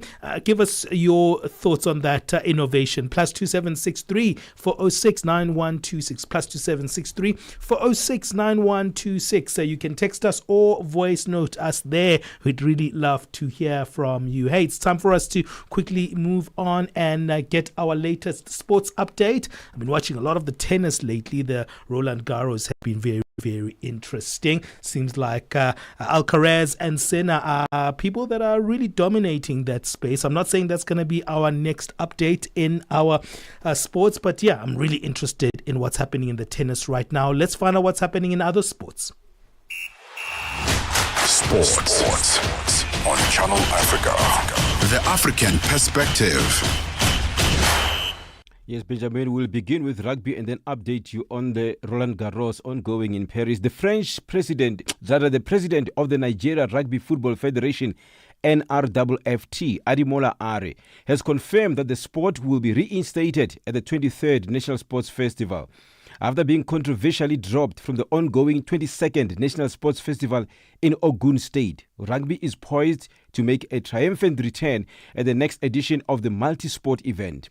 Are reassured fans and others alike that the federation is actively engaging with relevant bodies to guarantee rugby's full reinstatement in Enugu State. Are, who is being the main organizing committee member for the 2024 Games, emphasized that the sport is growing in popularity among Nigerian youth and its reintroduction is not just symbolic but necessary to maintain momentum. Now, tennis news. For the second major in a row, Iga Swiatek and Emma Raducanu will meet in the first week of the tournament. Number 5th seed Swiatek had to navigate a slightly trickier test than she is accustomed to in Grand Slam first rounds, coming from 3-1 down in the second set to open her Roland Garros title defense with a 6-3, 6-3 defeat of Rebecca Stramakova. Meanwhile, Raducanu followed after overcoming Wang Xinyu 7-5, 4-6 and 6-3 in a 2-hour, 44-minute thriller on court 8. Schweitek says it was not an easy match. She played with a lot of freedom, and I felt like she's going for her shots, especially the forehands down the lines were pretty amazing. So I knew I need to stay proactive and try to create and use my weapons, and that's what I did. So for sure I'm happy with the performance, and it was a pretty solid match, so I'm happy. Kenya Sports Cabinet Secretary CS Salim Vurwa has dismissed concerns that Kenya is not ready to host the Africa Nations Championship CHAN in August this year. The CS says the Confederation of African Football, CAF, have already given Kenya the thumbs up and everything is a go. Kenya is to co-host the competition, traditionally featuring players from local leagues alongside neighbors Tanzania and Uganda. It was initially scheduled for February this year, but was postponed to August due to unreadiness of the pitches. His response comes amidst lingering fears over the country's readiness to co-host the continental event with regards to the pitches to be used. Works continue at the Moi International Sports Center, Kasarani, and Nyayo Stadium, which have been designated as the two venues that Kenya will use to co-host the tournament. More football news. New Brazil coach Carlo Ancelotti says he's honored and proud to lead the best team in the world and targeted winning the 2026 World Cup. 65-year-old was unveiled as Brazil boss in a news conference at the Brazilian Football Confederation CBF headquarters. The Italian joined the Seleção, having been Real Madrid manager for the past 4 years. He has won the Champions League on 3 occasions and the La Liga title twice over 2 spells in charge. Ancelotti also guided AC Milan to become European champions twice, won the Premier League and FA Cup with Chelsea, as well as the French and German domestic titles with Paris Saint-Germain and Bayern Munich, respectively. Let's end with the Namibia Sports Minister, Sanet Steenkamp, who has called on the Southern African governments to increase investment in athletes' development. Steenkamp was speaking at the 7th Regional Annual Sports Awards in Harare, Zimbabwe this past weekend. Speaking in her capacity as the chairperson of the African Union Sports Council Region 5 Council of Ministers, Steenkamp praised Zimbabwe for its outstanding hospitality and for hosting a truly memorable and exceptional event. Steenkamp urged Region 5 member states to adopt more sustainable frameworks for sport development. She also paid tribute to Zimbabwe's Kirsty Coventry, who was recently elected as the first African and first woman president of the International Olympic Committee. Steenkamp called on games to be hosted by the Namibia in July. For any sports stories you'd like to share with us, please send an email to newsroom@channelafrica.co.za or call us on +27 11 714 4459. This is Channel Africa Sport with me, Figile Lingwati. Sports on Channel Africa. The African perspective. It's Channel Africa's birthday month. Happy birthday! Celebrate Africa's voice with us. Catch us on SABC Plus, DSTV Audio Bouquet 802 and Satellite Channel PAS10. Thank you so much, Figile Lingwati. Let's get our latest business update with Nosipho Zuma. Business news on Channel Africa. The African perspective. So sorry to be informing you only now, Palesa, but Nosipho had to quickly rush. Good morning, I'm Thabiso Lohoku. South Africa's President Cyril Ramaphosa is delivering a keynote address at the Sustainable Infrastructure Development Symposium South Africa Conference in Cape Town this morning. He is expected to announce the top 7 infrastructure project priorities for project preparations, as well as unveil the second edition of the construction book, which includes over 180 projects with a total estimated value exceeding $15 billion. Tracy Boomgard reports. The gathering brings together key stakeholders, including government officials from various departments and private sector businesses, to develop programs for major infrastructure development in South Africa. The symposium also aims to foster regional cooperation and integration for development on the African continent. Increased investment in infrastructure development could help South Africa's economy grow and create more jobs. For Channel Africa News, I'm Tracy Bumgard. The increasing short supply of sugar on the market in Malawi has forced consumers to be subjected to what economists say exploitative prices. The price of a 1 kilogram packet of sugar has at the moment surged to $3.5, double the recommended government price.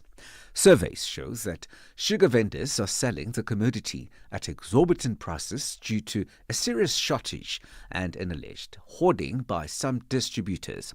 Spokesperson for the Competition and Fair Trading of Malawi, Innocent Helama.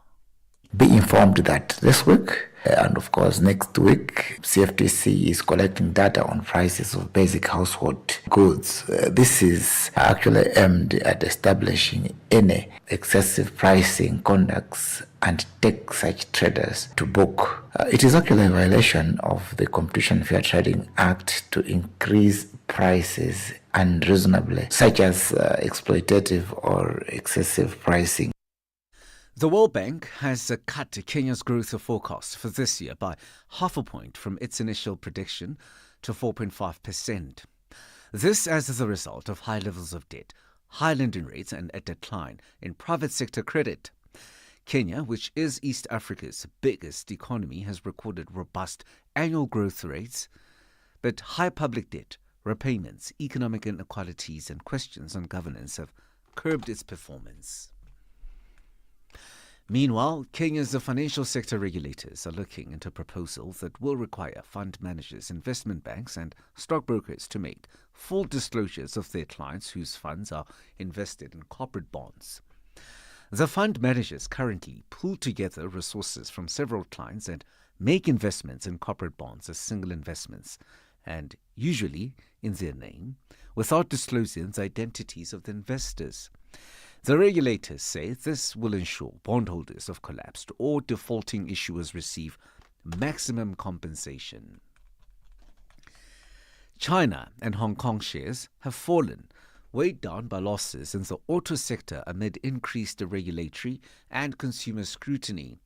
China's blue chip CSI 300 index dropped 0.6% by the lunch break, while the Shanghai Composite Index lost 0.3%. Hong Kong benchmark Hang Seng dipped 0.2%. Chinese automakers extended losses after Reuters reported that the country's Commerce Ministry will meet with industry bodies and automakers, including BYD and Dongfeng Motor, to discuss the emerging trend of sales of used cars that were never driven. $1 in Nigeria is trading at 1,000 naira 589, Botswana 13 pula 30, Kenya 128 shilling 22, and Zambia 27 kwacha 46. In BRICS countries, $1 in Brazil is trading at 5 ruble 64, Russia 79 rubles 41, India 85 rupees 10, China 7 yuan 19, and in South Africa the dollar will cost you 17 rand 80. $1 is trading at 73 pence to the British pound and 87 to the euro. Commodities markets: gold $3,346, platinum $1,081 per ounce, Brent crude oil $64.53 a barrel. For any business stories you would like to share with us, please send us an email to newsroom@channelafrica.co.za or call us on +27 11 714 4459. For Channel Africa Business in Johannesburg, I'm Tabisolo Hoku.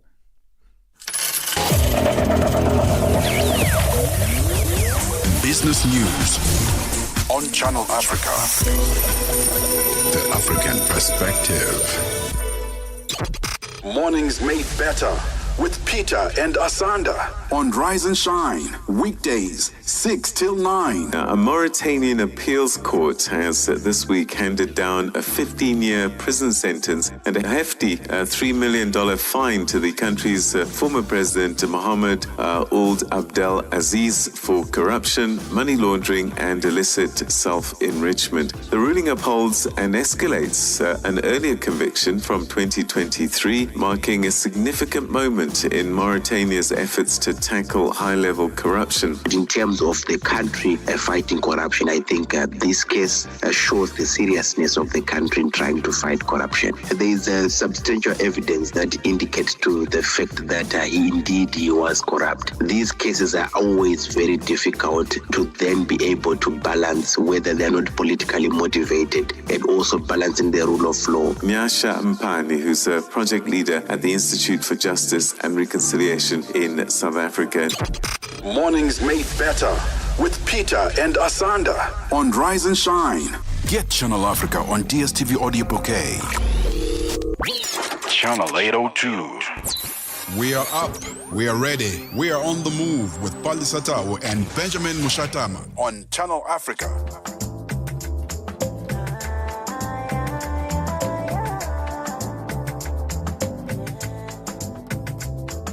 The world listens, and Channel Africa makes sure of it.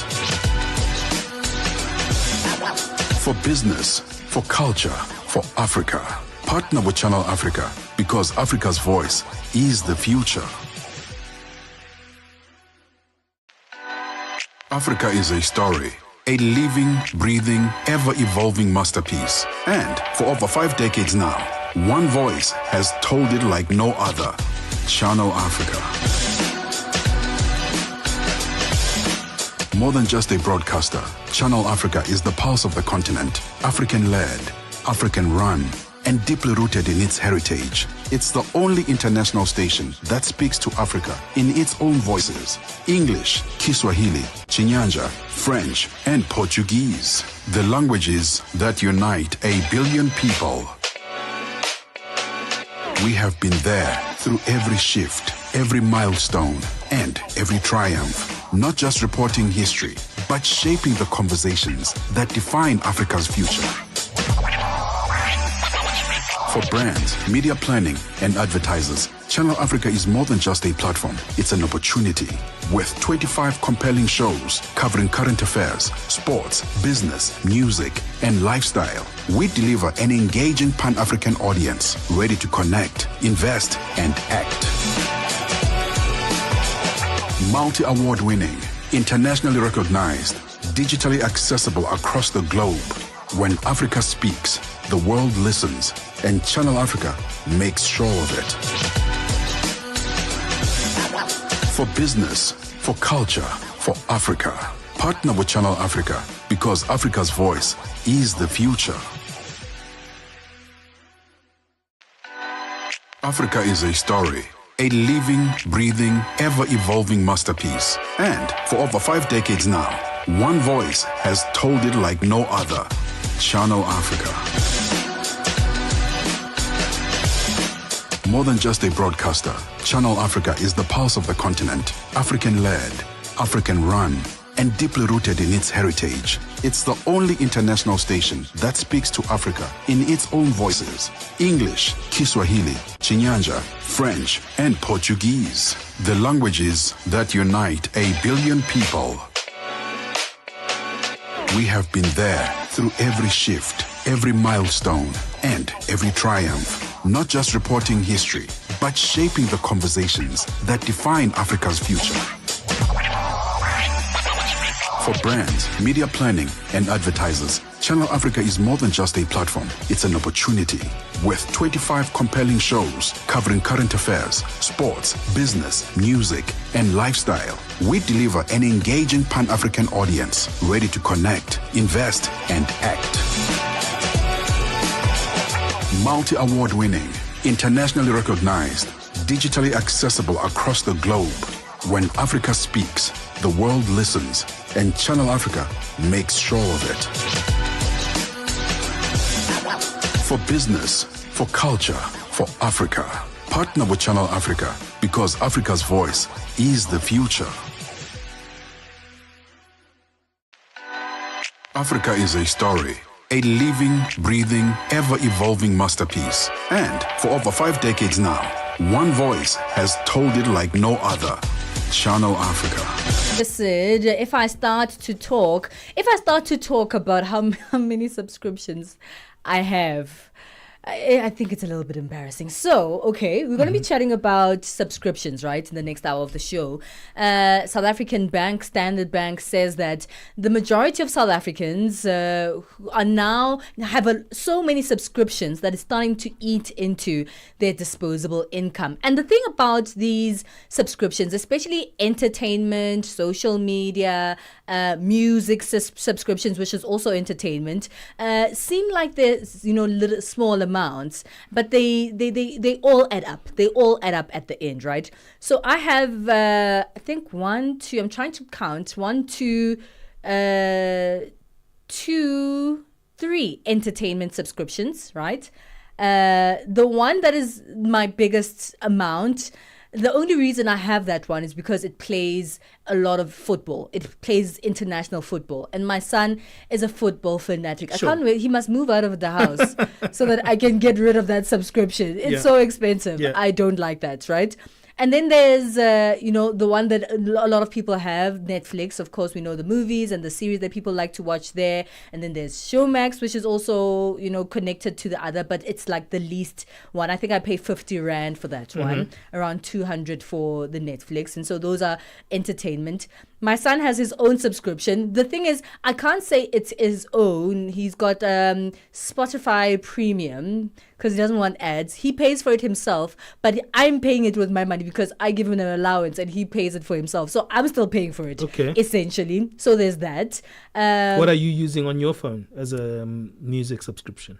I use both those, but I don't use the premium. I don't mind the ads. Okay. So I don't pay for those personally because I'm just like, I can listen to the ad. I don't have a problem. As long as the song plays after the ad, I'm okay with that. Yeah.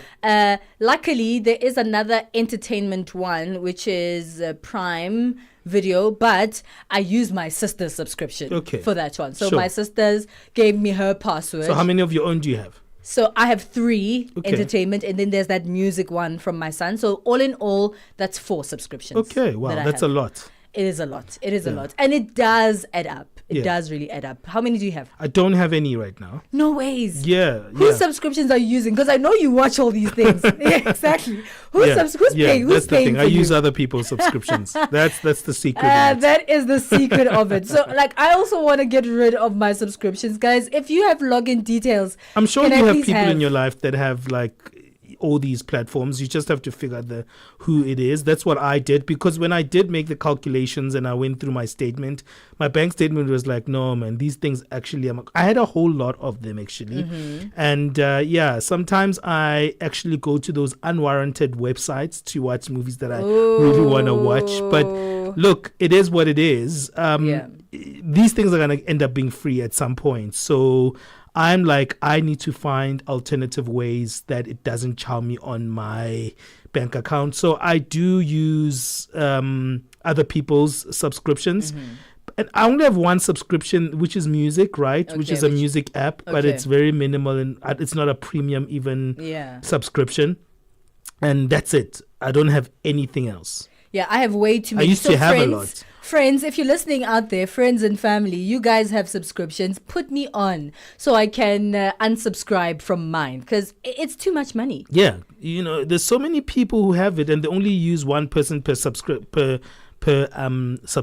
But these platforms allow you to have more than one person per subscription. So why not use it? That's why I was asking you about your son's Spotify. Yeah. Maybe you should find out if you can upload it on your phone instead of having another app that you're using. You can use his app and you can both utilize the same account. Okay, but if I can have my own sort of section there, because we don't listen to the same music. My piano will just come up from he doesn't really listen to my piano, but I'm just saying, his music is not my music. Okay, so that's also going to be weird. He does listen to some hip hop. He actually does like some old school music. It is also his thing. But I don't know. Guys, give me your login details, please. I need to save money. It's 10:50 Central Africa time. Let's take a break.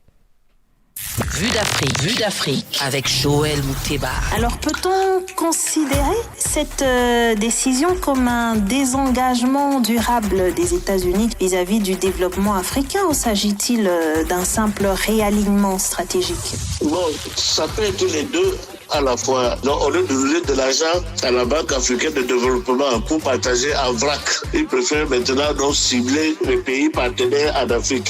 Ça, c'est pour le réalignement stratégique. Alors, et aussi, ce n'est pas un désengagement durable, mais je pense que dans les 2 ou 3 prochaines années, il veut d'abord remettre de l'ordre dans ses affaires. Vue d'Afrique.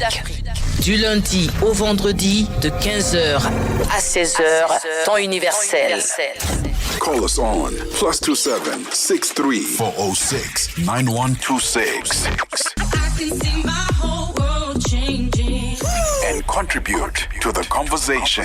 Benjamin Moshatama and Palesa on the move. Hey, it's 10:51 Central African time. It's time for us to have our Vintage Africa feature where we look back to look forward. Remember when we were called the Dark Continent? It was like everywhere in the news, where every time you heard a news report in Africa, none of this was what that happened in the Dark Continent, whereby the Dark Continent faces so many struggles and so many issues. Remember those days? Terrible days. And every time you saw images of Africa, it's like somewhere in the desert, and they're like, and that kid with the fly. Yeah, it was always that one-dimensional thing, right? And today I just want just to dispel the whole Dark Continent thing, but it's not me who's going to dispel it. I just discovered this amazing spoken word artist, and she is brilliant.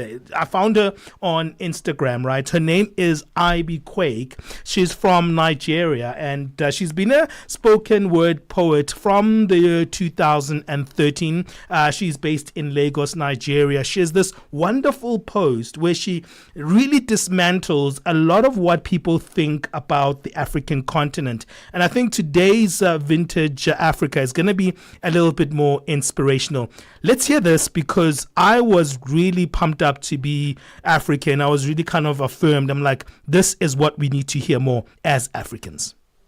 They say Africa is risk. Interesting. But stay with me.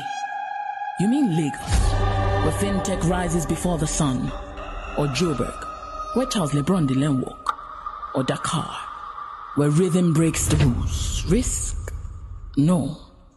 This is return. Return on belief. On the girl in Enugu sketching dreams with charcoal. On the boy in Soweto coding futures from a shared laptop. And a Nigerian musician making dreams from a stolen laptop. On the market woman in Kumasi who knows profit without spreadsheets. On justice. For once, we know how to build with bruises. Remix scarcity into rhythm. We stretch coins into companies, our sweat, blood, and bodies. We take what the world throws away and say, not so fast, Abiku. We reinvent. You still don't get it. This is not aid. This is alignment. You don't donate to us. You partner, or you get left behind. Because the continent moves. Quietly, powerfully, unapologetically. So your hesitation is your loss. Because what we call hustle, you call the innovation 20 years later. We are not waiting for green lights. We are building roads on red. We are not fragile. We are anti-fragile. Our wounds became weapons. Our delays became data. Our waiting made us wise. Africa doesn't need your charity. Africa is your clarity. On where the future breathes. On where the world resets. On where value multiplies like cassava after rain. So if you fear risk, don't come. But if you're looking for a return, on imagination, on resilience, on tomorrow, welcome. Welcome to Africa. Well, welcome to Africa. Wasn't that beautiful? That's incredible. Yeah, I just discovered her, Ivy Quake. Please follow her on social media. She debunks all sorts of things about Africa and this whole idea of the Dark Continent. I still think people don't say the Dark Continent a lot, but I still think the Dark Continent stuff is still out there. goodness, we should get her on the show. Yes, she's so she's good. She's so good. Yeah, she's I love really, it. really I love good. it. Yeah, I really enjoyed her. So check her out, IB Quake. It's spelled IBQUAKE. A wonderful spoken word poet from Nigeria. It's just an inspirational moment today for our vintage Africa.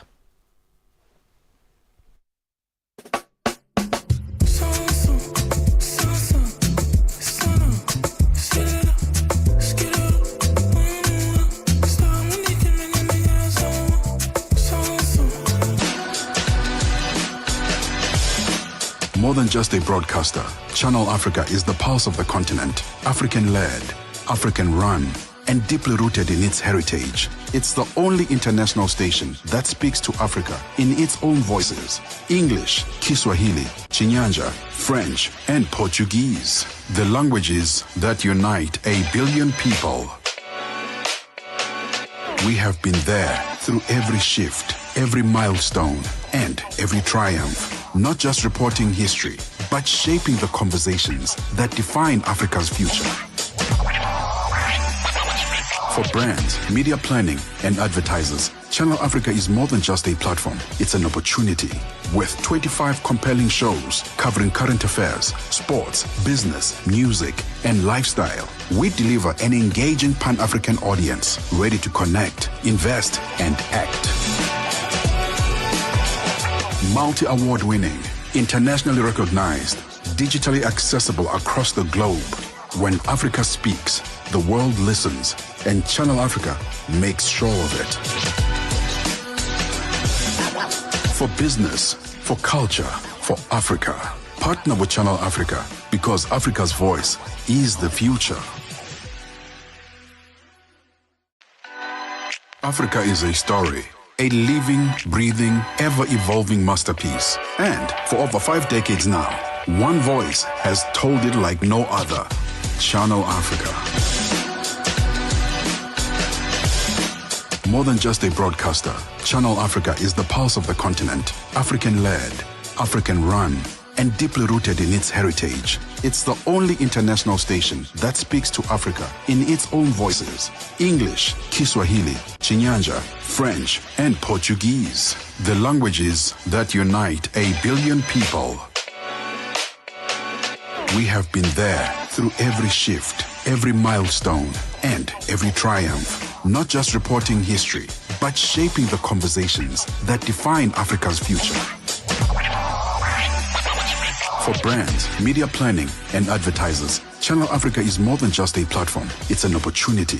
With 25 compelling shows covering current affairs, sports, business, music, and lifestyle, we deliver an engaging Pan-African audience ready to connect, invest, and act. Of the show, this is On the Move right here on Channel Africa with myself, Palesa and Benjamin Moshatama. We're keeping things moving well into the third hour of the show. How many subscriptions do you have? I have way too many and I'm paying way too much. I think I want to be like Benjamin and get people to, share their login details with me and put your subscriptions so I can save a little bit of a buck. Yeah, Standard Bank says that South Africans are paying way more now for subscriptions. I mean, of course, it's easy, it's efficient, entertainment at the touch of a button with those Wi-Fis in our homes, but it's eating into our disposable income. So stay with us as we go into that conversation in today's Money Matters feature. First, Jolane Tulongwepe back with our latest and final news update for the morning. SABC News. The African Perspective. Thank you, Palesa. Top stories as Sawa, Kenya supports Morocco's plan to give the disputed region of Western Sahara autonomy. And South Africa marks Child Protection Week. Good morning. Kenya says it supports Morocco's plan to give the disputed region of Western Sahara autonomy under the North African Kingdom's sovereignty, joining a growing number of African, Arab and Western countries that have tilted towards backing Rabat in the 5-decade conflict. The long-frozen conflict dating back to 1975 pits Morocco, which considers the territory as its own, against the Algeria-backed Polisario Front, which seeks an an independent state in the Desert Territory. Tabiso Lehoko has the story. In a joint statement issued after talks between the two countries' foreign ministers in Rabat, Kenya, said it views the Moroccan plan as the only credible and realistic solution and the sole sustainable approach. Kenya, after 60 years of bilateral diplomatic ties with Morocco, also opened an embassy in Rabat on Monday. Morocco, a leading phosphates and fertilizer producer, has agreed to immediately accelerate exports of soil nutrients to Kenya, as the two countries plan to cooperate on renewable energies, tourism, fisheries, security, and cultural and religious affairs. Morocco's Foreign Minister Nasser Bourita told members of the media that Kenya's position on Western Sahara, which he called the national cause, helped add a new impetus to bilateral relations. The leader of the United Democratic Movement in South Africa, General Bantu Holomisa, has called for an investigation into false allegations of genocide against white farmers in South Africa. Holomisa's remarks come after a high-profile meeting between South Africa's President Cyril Ramaphosa and his U.S. counterpart Donald Trump. In the meeting, which was held last Wednesday, Trump raised concerns about alleged attacks on white farmers, citing videos and reports that have circulated internationally. President Ramaphosa clarified during the visit that there was no genocide and that crime affects all South Africans, black and white alike. Furthermore, these allegations have been repeatedly debunked by fact-checking organizations, human rights groups and South African authorities. Holomisa has warned that in the past, unfounded claims have caused wars that led untold human sufferings. Well, we cannot allow unverified allegations to circulate unchecked, especially when they have the potential to inflame tensions and distort international perception of South Africa. There is a real risk that these allegations, if not thoroughly investigated, could be hijacked by third forces and manipulated for political or economic agendas. We must therefore guard against South Africa being painted as a pariah state on the global stage due to misinformation or propaganda. South Africa's Minister of International Relations and Cooperation, Ronald Lamola, will participate in a high-level meeting focusing on peace in the Democratic Republic of Congo, Sudan and South Sudan. The 12th high-level meeting of the Regional Oversight Mechanism of the Peace, Security and Cooperation Framework for the DRC will take place in Kampala, Uganda tomorrow. Didaba Tsotesi has more. The Peace and Security Cooperation Framework is an initiative aimed at addressing the structural causes of instability and recurring cycles of conflict in the Eastern DRC and the Great Lakes region. The summit will take place against the backdrop of the deteriorating political, humanitarian and security situation in the Eastern DRC. The situation has been compounded by the resurgence and continuing territorial acquisition and expansion by the M23 and Congo River Alliance. The summit will also reflect on the current deadly conflict in Sudan and worrisome political situation in South Sudan. Child protection advocates are concerned about the rising number of young people with compromised mental health. This comes as Child Protection Week is observed from the 25th of May to the 1st of June in South Africa. This year's theme is working together in ending violence against children. Non-profit organization the Teddy Bear Foundation says they are noticing heightened levels of anxiety, depression and post-traumatic disorder in children. This as a result of either being victims of abuse or bearing witness to such acts in society. Director of the foundation, Dr. Shahida Omar, says National Treasury must do more to prioritize young mental health issues. And finally, King Charles will deliver a significant speech in Canada's Parliament later today that's expected to offer his support in the country's dispute with US President Donald Trump.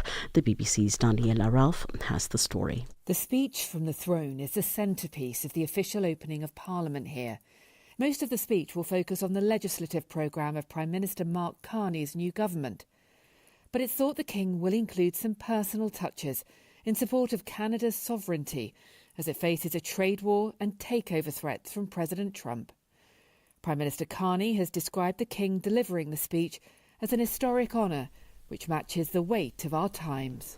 Recapping the top story this hour, Kenya says it supports Morocco's plan to give the disputed region of Western Sahara autonomy under the North African Kingdom's sovereignty, joining a growing number of African, Arab and Western countries that have tilted towards backing Rabat in the 5-decade conflict. For any news stories you would like to share with us, please do send an email to newsroom@channelafrica.co.za or call us on +27 11 714 4459. For Channel Africa News, I'm Jolani Tulo-Webe.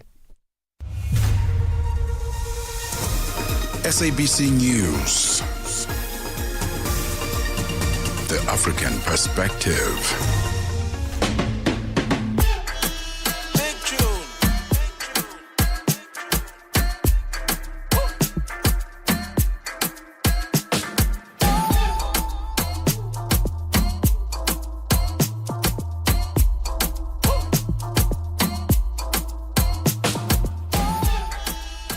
Hey, it's hour 3 of 3. Thank you for being on this 3-hour journey with us right here on The Move. 6 minutes past 11 Central Africa time. You continue this journey with myself, Palesa and Benjamin Moshatama. It's our Money Matters feature, and Standard Bank shows data that subscription spending in South Africa has risen sharply and is eating into our disposable income. You know, Wi-Fi and data are our daily bread now. We have it in our households, we have it on our phone, and we have information and entertainment on the go. So whether you like the series and the movies, maybe you like the music, how about the news sources? All of those need subscriptions. Even our social media platforms, maybe you want a blue tick on your social media platform so you can text longer posts. That also costs money. And it might seem like a little, right? 70 South African rand here, 50 over there, 600 for, the most expensive one, maybe 900, and 200 over there. But when you look at your bank statement at the end or the beginning of the month, you realize that, actually, I'm spending quite a lot of money on my subscriptions. That's me. I won't lie. That's 100% me. I think I'm spending way too much on these subscriptions. And the worst part about it is that I don't actually spend enough time on any one of these platforms. Just on a normal day, I probably watch 1 or 2 shows. Mm-hmm. You know what's tricky about it? It's the fact that it doesn't cost that much. That's where they get you. One subscription costs you $50, $180. So you're like, this is just one item. It's not going to cost me that much, but lost the whole month. And the convenience of it is great. But when you start making the small calculations, it's a lot of money. I'm trying to be money savvy like Benjamin. I'm appealing to all my friends and loved ones right here. Please put me on your subscriptions. Share your login details with me. I need to save money. I have problems that need money. So, I still want to be entertained. Share your login details with me so I can unsubscribe and you can be my savior. Come and be my hero. Share your login details with me, please. Well, let's find out from Mahmoud Esop, the head of money management and advisory value propositions at Standard Bank in this hour of the show, about how the digital age has locked us into recurring subscription costs. And let's get tips on how to boost our financial resilience in this regard. Stay with us, of course, on our live streams, but also on DSTV 802, OpenView 628, and our website, www.channelafrica.co.za, and of course, the SABC Plus app. Hey, man, don't forget that you can also find our podcasts on our website, www.channelafrica.co.za. As soon as you get on the landing page, click on programs, you can get all sorts of great shows that we have here on Channel Africa. Go to the best one. We biased here on our show. Click on The Move and you can find us right there. Hey, man, it's 10 minutes past 11 o'clock Central African time. Let's go into it. Channel Africa and you have got something in common. The thirst for knowledge. In this episode of Channel Africa Conversations, Peter talks to Dr. Thulisile Buddha, an academic, author, and an expert in indigenous knowledge systems. Join us for a compelling discussion on preserving African languages and traditions in the digital era. Dr. Tulisile unpacks the role of educators, explorers, and how technologies like AI can support cultural preservation, and challenges us to rethink how we honor African heritage. You can find the episode on YouTube, SABC Plus, and on our website, channelafrica.co.za. This episode is a must-listen for educators, creators, and change makers across the continent. Channel Africa, the African perspective. Benjamin Moshatama and Palesa on the move. It's 11:11 Central Africa time. Time for our Money Matters feature this Tuesday. This is where we speak all things personal finance. We're all trying to do better. We all want that financial freedom. We all want our bank accounts to look healthy. And there's a lot of things that come out, right? We have the essentials, the roof on your head, the water, the electricity, the children's fees, even if you don't have children, maybe your own fees that you have to pay, and a little bit of the non-essentials, like maybe you like to go out and eat every now and then. You want to go meet up with your friends, and you want to grab a takeaway here and there. But there's some little costs that come out of our account every month, especially because most of us have like data and Wi-Fi in our homes and on our phones, on all our devices. It's entertainment. Entertainment is eating into our pockets. Yes, all the subscription services for the series and the movies. What about the music? What about social media? If you want to have longer posts, you have to pay for that blue tick or that premium subscription. And it goes on and on. Even our daily news have a subscription now. And it seems insignificant because it's a little bit here, a little bit there. 70 South African rands here, 60 over there, 600 there, 200 here, but all in all it adds up, and it seems like Standard Bank data shows that subscription spending in South Africa has risen sharply, and it's eating into our disposable income. Yeah, it sounds like a huge problem, but let's find out about, what's actually going on in this regard when it comes to our subscription costs, but also get some helpful tips on how we can boost our financial resilience when it comes to these very costs. We have on the line with us Mehmood Esop, the head of money management and advisory value propositions at Standard Bank, joining us to have this conversation. Thank you so much, Mehmood, for your time. Yeah, I spoke about my subscription issue. I have about 4 running subscriptions right now, but the worst part about it is that I actually don't use them as often as I should be, but I'm paying for them. Yeah, thank you, Palesa, for that question. I think these are the trends that we pick up on the data analysis that we've done across various income groups at Standard Bank. And we've picked up that our clients, we've got 96% of our clients that have one or more subscriptions. And oftentimes we are not actually using some of those subscriptions. And it's high time that we actually start reviewing them and checking in and understanding where those costs are going. I have like 3 movie and series, so that type of entertainment subscriptions. But if I look at it per week, I think I only watch 3 shows per week. And there's thousands and thousands of shows on all these platforms altogether. So I'm obviously not using it to its full potential, but I keep paying for it because, I think it's necessary. I have FOMO and I want to miss out on some of the greatest shows. Yes. Yeah, this is often what we call subscription fatigue. So, the subscription fatigue is when you have a growing number of small monthly debit orders coming off, like Netflix, Showmax, and some of the other streaming services. And it starts to erode your disposable income without you even noticing. So all of these things added up make a significant difference at the end of every month. If we call it lifestyle inflation, where once your expenses increase with your income.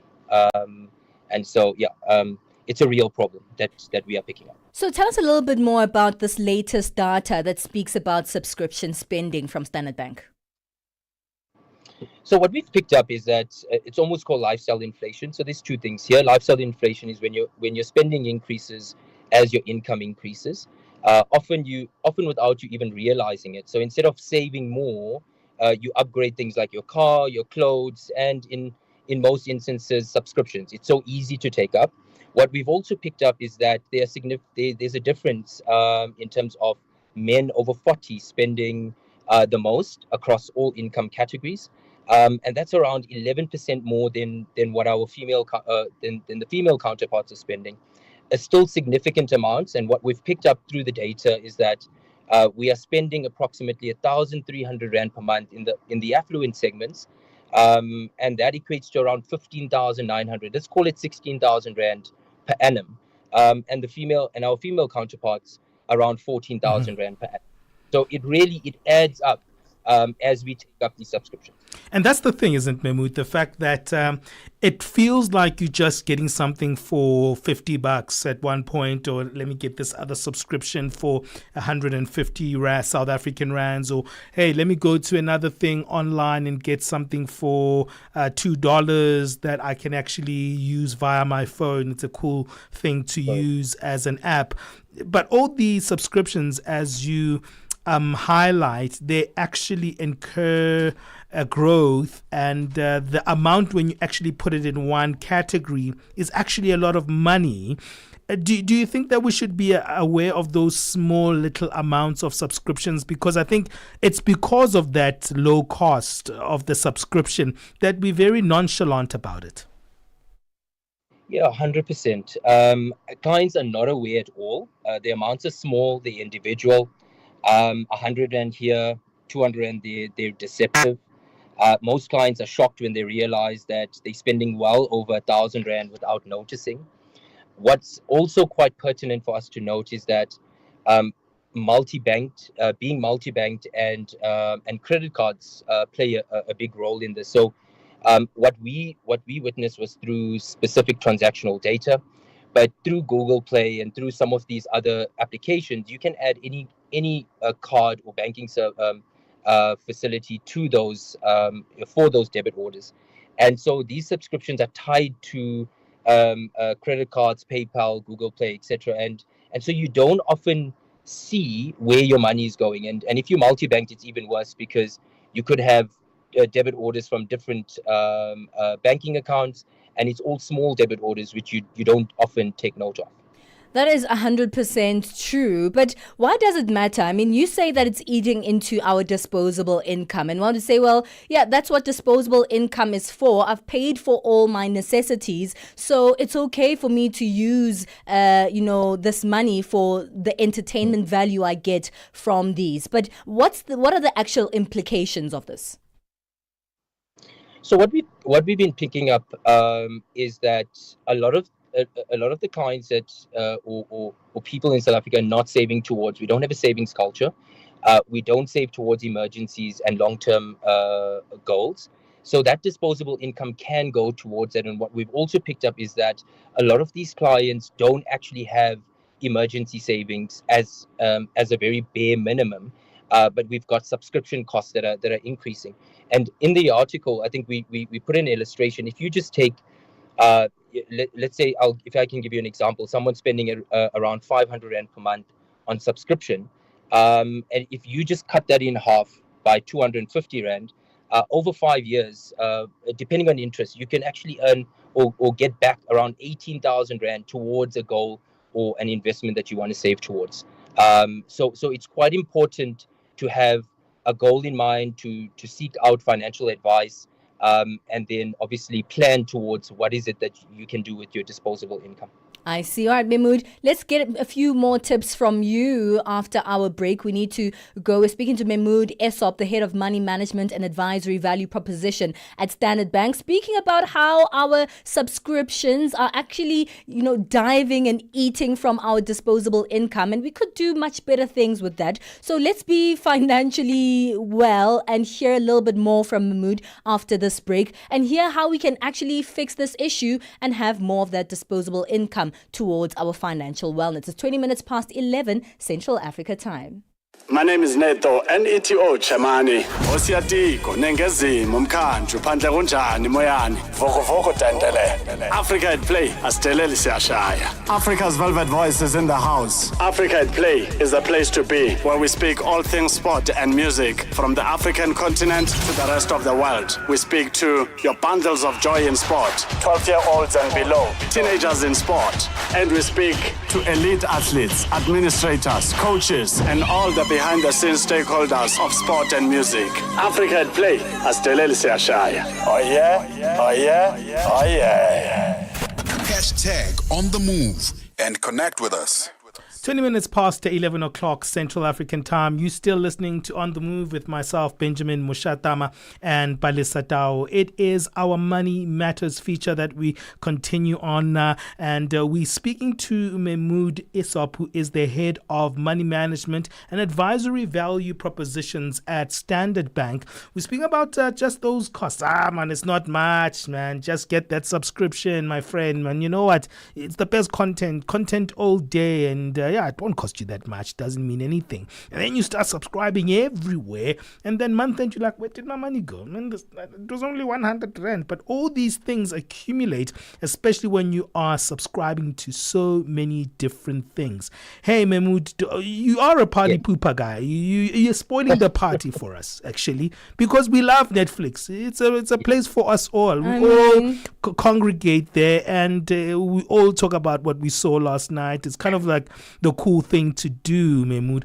Let's talk a little bit about, okay, these things are there to entertain us. Are there alternative ways in which to actually subscribe?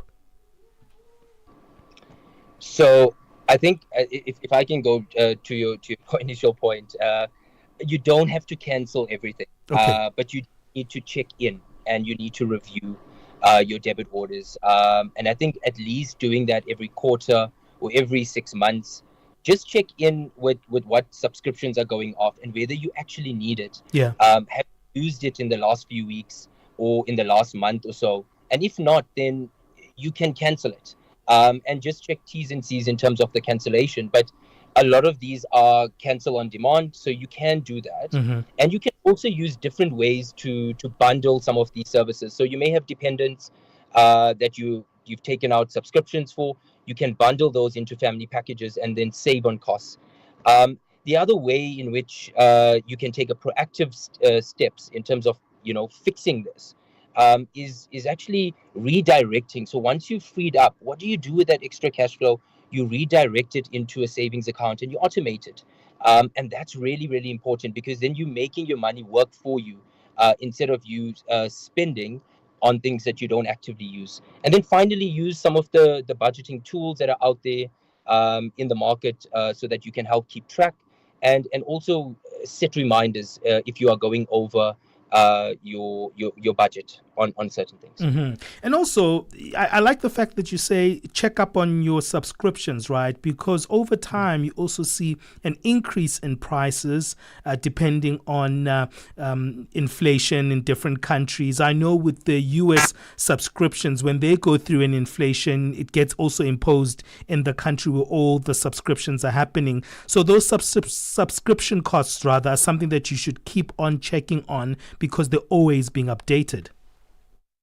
100%. I mean, the risk of letting subscriptions go unchecked is a real thing. I mean, it chips away at your at your cash flow. When you initially take it, you've got the affordability, but then as inflation increases, VAT increases, etc., these things all go up. And before you know it, it all compounds, and it's a large amount that you're spending on a monthly basis. Many clients, as I've mentioned earlier, don't have that 3 months of income saved, but spend more than 1,000 Rand on their monthly subscription. So redirecting some of it and checking in with it from time to time could mean the difference between financial stress and resilience. I mean, let's talk a little bit about this sub-theme, because I think we've exhausted the implications of subscription costs. But let's look a little bit about the culture of small amounts of money.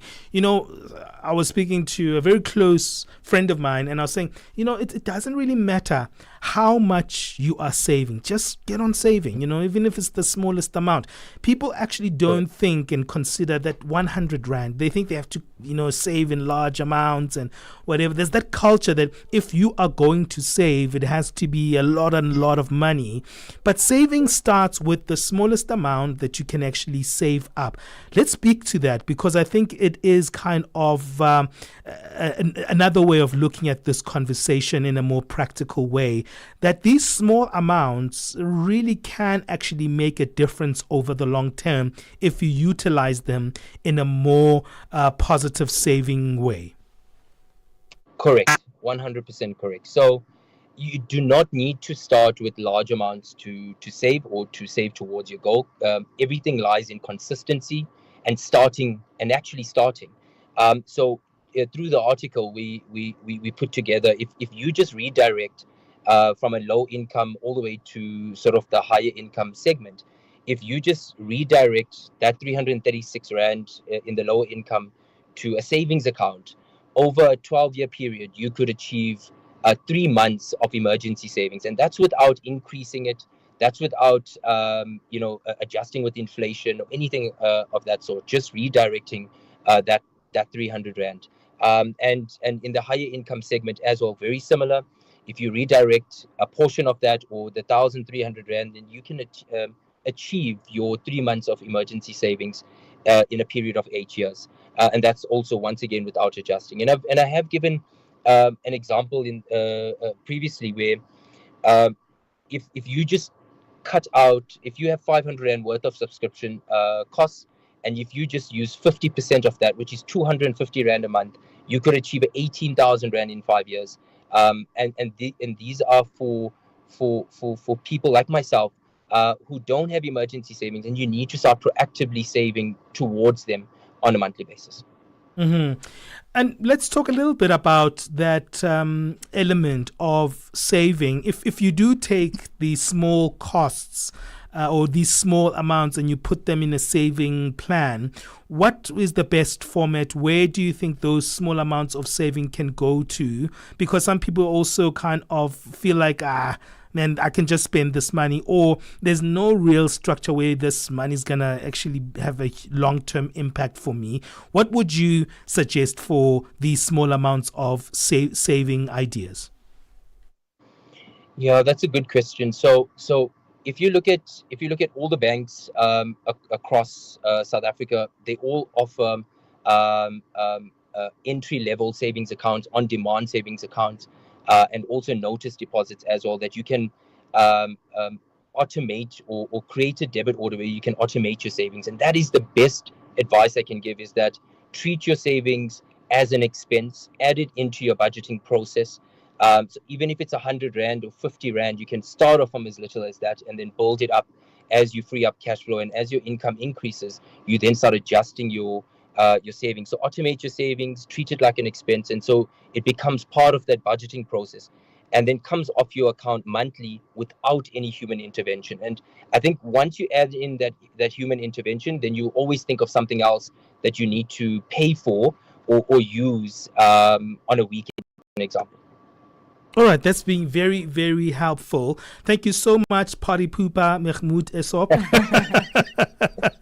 Just teasing you. Thank you so much. This has been helpful because, you know, we do have these smaller costs that eat into our budget, but also these smaller costs actually also create a bad habit overall on how we see our money in our statement trail. And sometimes we just dismiss it, but I think it's important to keep watching these superfluous ways of spending. So thank you so much, Mahmoud.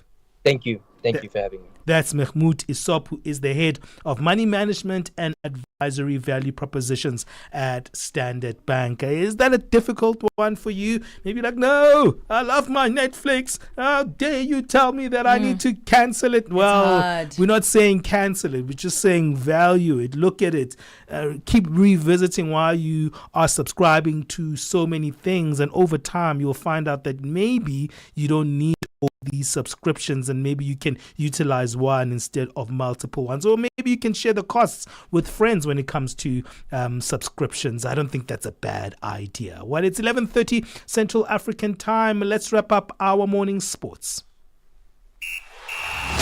Sports on Channel Africa. The African perspective. We start off with rugby. The president of the Nigeria Rugby Football Federation, NRWFT, Ademola Are, has confirmed that the sport will be reinstated at the 23rd National Sports Festival. After being controversially dropped from the ongoing 22nd National Sports Festival in Ogun State, rugby is poised to make a triumphant return at the next edition of the multi-sport event. Are reassured fans and others alike that the Federation is actively engaging with relevant bodies to guarantee rugby's full reinstatement in Enugu 2026. Are emphasized that the sport is growing in popularity among Nigerian youth, and its reintroduction is not just symbolic but necessary to maintain momentum. Tennis news: for the second major in a row, Iga Swiatek and Emma Raducanu will meet in the first week of the tournament. Number 5th seed Swiatek had to navigate a slightly trickier test than she is accustomed to in Grand Slam first rounds, coming from 3-1 down in the second set to open her Roland Garros title defense with a 6-3, 6-3 defeat of Rebecca Sramakova. Meanwhile, Raducanu followed after overcoming Wang Jinyu 7-5, 4-6 and 6-3 in a 2-hour, 44-minute thriller on court 8. Swiatek says it was not an easy match.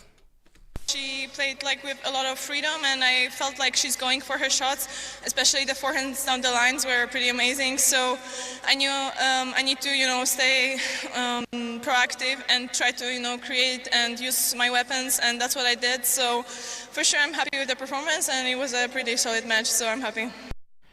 Kenya Sports Cabinet Secretary Salim Vura has dismissed concerns that the Kenya is not ready to host the African Nations Championship CHAN in August this year. The CS says the Confederation of African Football, CAF, have already given Kenya the thumbs up and everything is a go. Kenya is to co-host the competition traditionally, featuring players from local leagues alongside neighbors Tanzania and Uganda. It was initially scheduled for February this year, but was postponed to August due to the unreadiness of the pitches. His response comes amidst lingering fears over the country's readiness to co-host the continental event with regards to the pitches to be used.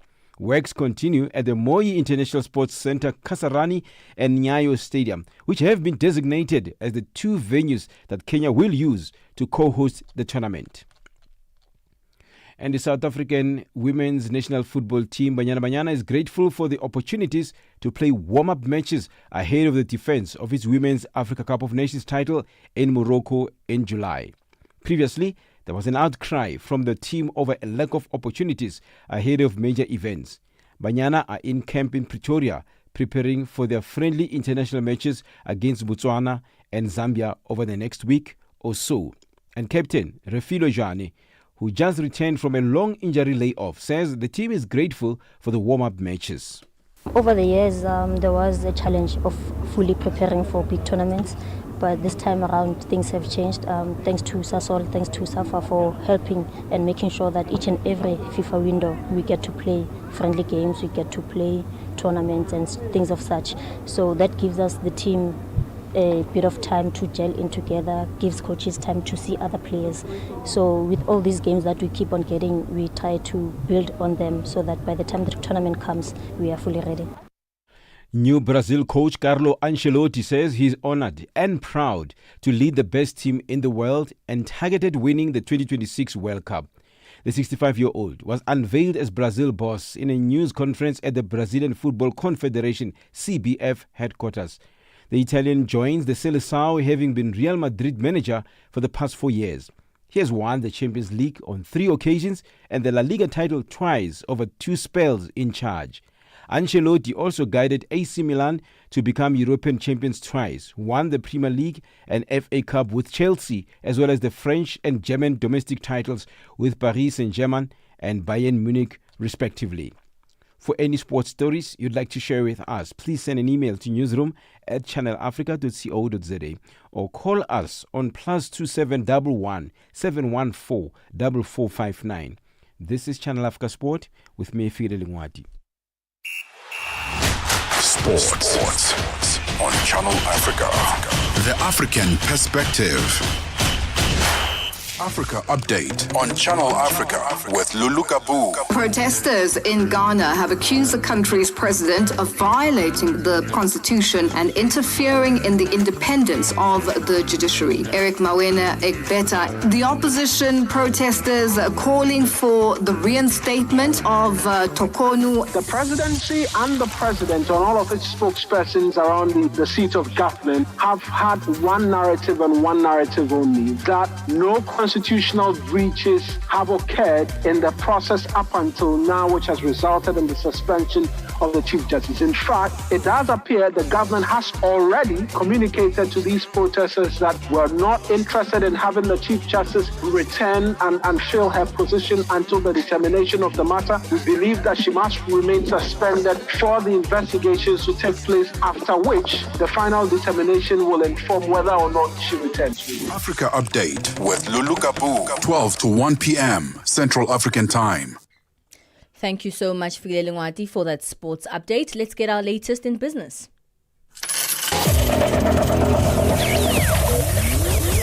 Business news on Channel Africa. The African Perspective. Thanks, Palesa, and good morning. South Africa's President Cyril Ramaphosa has urged construction companies to double their investment by building infrastructure that changes people's lives. Ramaphosa addressed the delegates at the Sustainable Infrastructure Development Symposium South Africa conference in Cape Town this morning. He says construction companies have the duty to build and invest in infrastructure that boosts the economy and reshapes the environment. He further announced top 7 infrastructure project priorities for project preparation, as well as unveil the second edition of the construction book. The book includes over 180 projects with a total estimated value of exceeding close on $15 billion. Ramaphosa says he believes that the construction book will allow easy access of information to stakeholders. National Treasury has clearly and definitively taken a huge bet on funding social infrastructure. And the good thing is we've come up with a number of innovative ways of funding infrastructure, even if we don't have the money now. South Africa's rand has weakened early, with investors focused firmly on the central bank's impending interest rate decision later this week. The rand traded at 17.9225 against the dollar, about 0.3% softer than its previous close. Economists polled by Reuters expect the South African rand to cut its main interest rate by 25 basis points to 70.25% on Thursday. South Africa's inflation stayed below the bank's target range of 3 to 6% in April, while the local currency has recovered from its recent losses to trade below 18 per dollar. The increasing short supply of sugar on the market in Malawi has forced consumers to be subject to what economists say exploitative prices.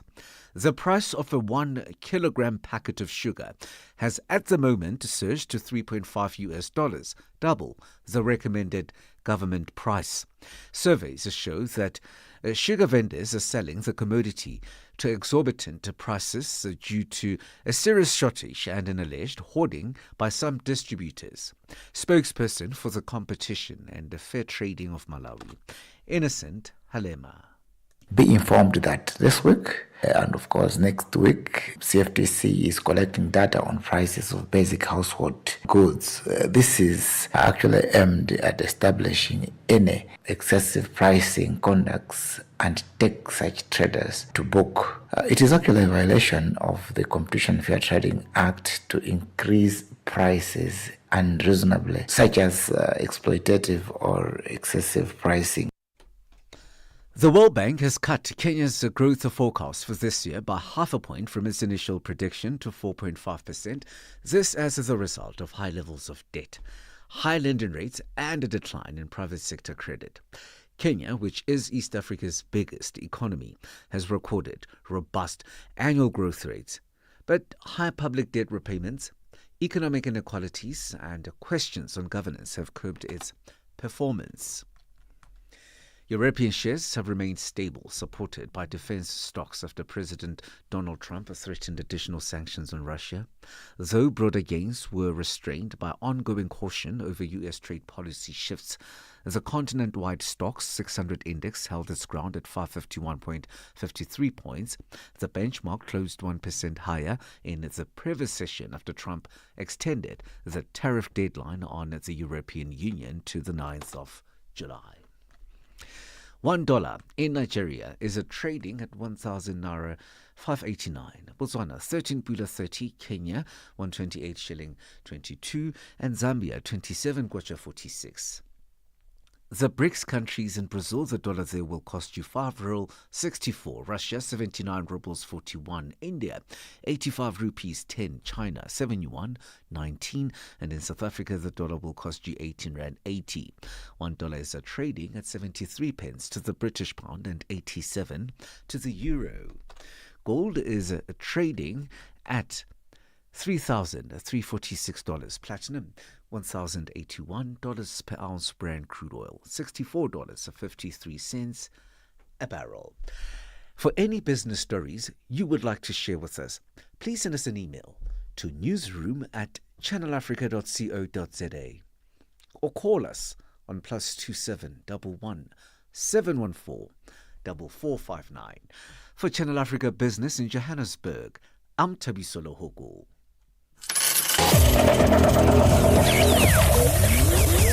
Business news on Channel Africa.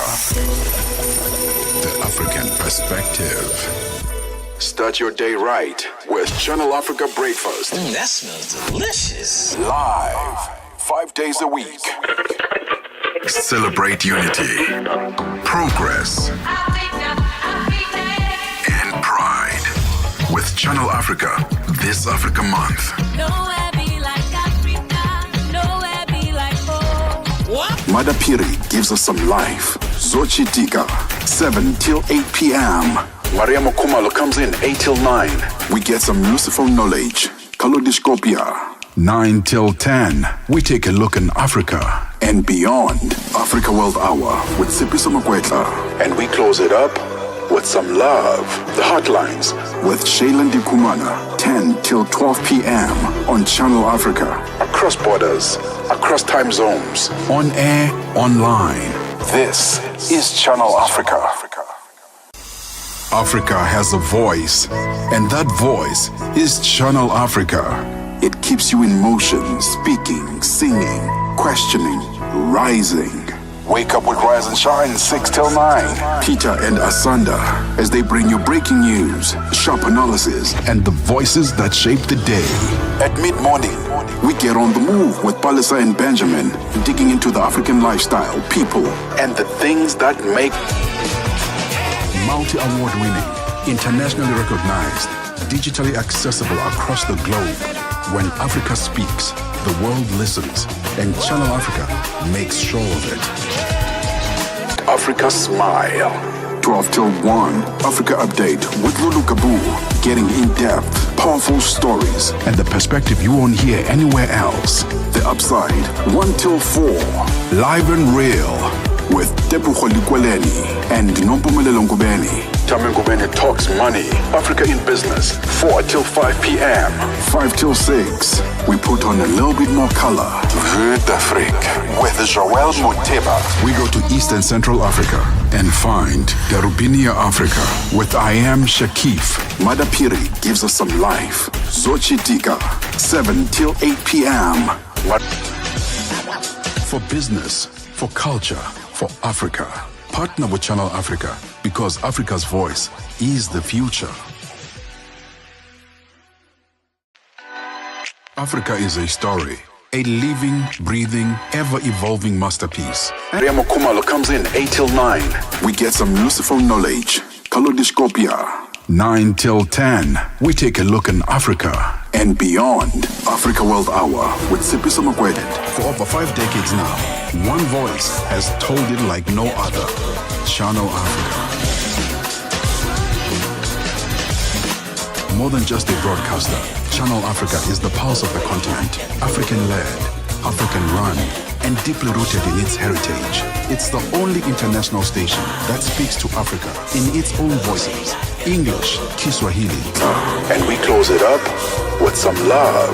The Hotlines with Shailen Dikumana, 10 till 12 p.m. on Channel Africa. Across borders, across time zones, on air, online. This is Channel Africa. Africa has a voice, and that voice is Channel Africa. It keeps you in motion, speaking, singing, Chinyanja, French, and Portuguese. The language, questioning, rising. Wake up with Rise and Shine, 6 till 9. Peter and Asanda, as they bring you breaking news, sharp analysis, and the voices that shape the day. At mid-morning, we get on the move with Palesa and Benjamin, digging into the African lifestyle, people, and the things that make Africa smile. 12 till 1, Africa Update with Lulu Kabu, getting in-depth, powerful stories, and the perspective you won't hear anywhere else. The Upside, 1 till 4, is that unite a billion people. We have been there through every shift, every milestone, and every triumph. Not just reporting history, but shaping the live and real with Tepuho Likweleni and Nompumelelo Ngubeni. Tame Ngubeni talks money, Africa in business, 4 till 5 conversations that define Africa's future. For brands, media planning, and advertisers, Channel Africa is more than just a platform. It's an opportunity. With 25 compelling shows covering current affairs, sports, business, music, and lifestyle, we deliver an engaging Pan-African audience ready to connect, invest, and act. Multi-award winning. PM, 5 till 6. We put on a little bit more color. Vue d'Afrique with Joël Moteba. We go to East and Central Africa and find Darubinia Africa with I Am Shakif. Madapiri gives us some life. Zochitika, 7 till 8. Internationally recognized, digitally accessible across the globe. When Africa speaks, the world listens, and Channel Africa makes sure. PM. Maria Mokumalo comes in 8 till 9. We get some useful knowledge. Kalodiscopia. 9 till 10. We take a look in Africa and beyond. On Africa World Hour with Sipiso Magwedet.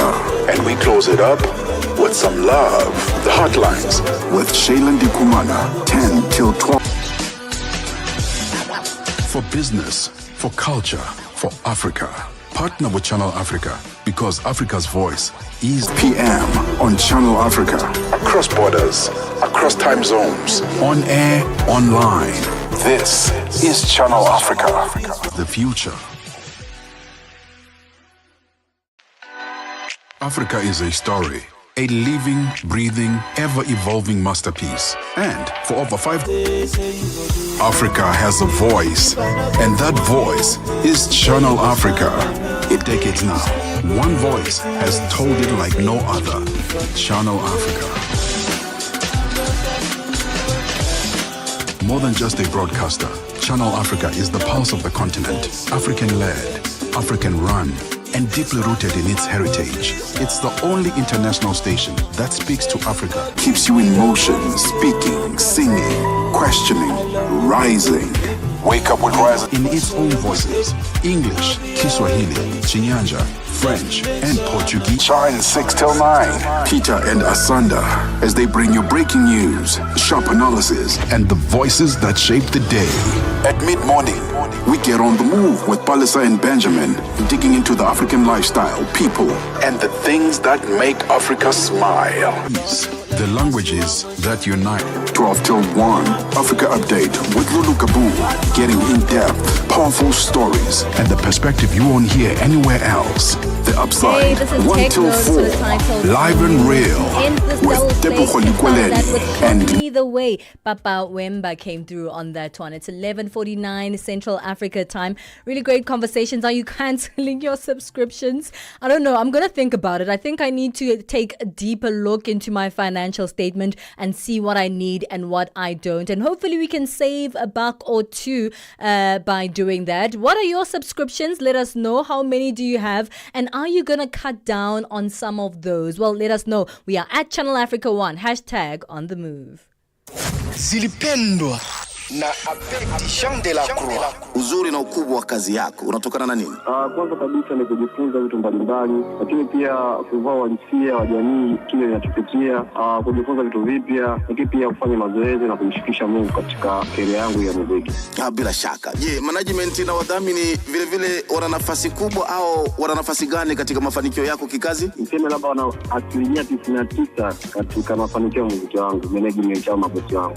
Umewahi pia kupokea salamu za pongezi au ukosoaji kuhusiana na muziki wako? Nilishapokea nyingi sana kutoka sehemu mbalimbali, DRC, Tanzania na East Africa nzima kwa jumla. Tuzungumzie kuhusu ukosoaji sasa. Unajisikia pale unapokosolewa? Najisikia vizuri sana. Unajua usipokosolewa ina maana wewe sio binadamu wa kawaida, kwa sababu asiyekosolewa pekee ni Mungu. Zilipendwa kila Jumamosi kuanzia saa 12 kamili majira ya Afrika ya Kati hadi saa 1 kamili majira ya Afrika ya Kati. Get set and be ready to go. On the move with Palesa and Benjamin Moshatama.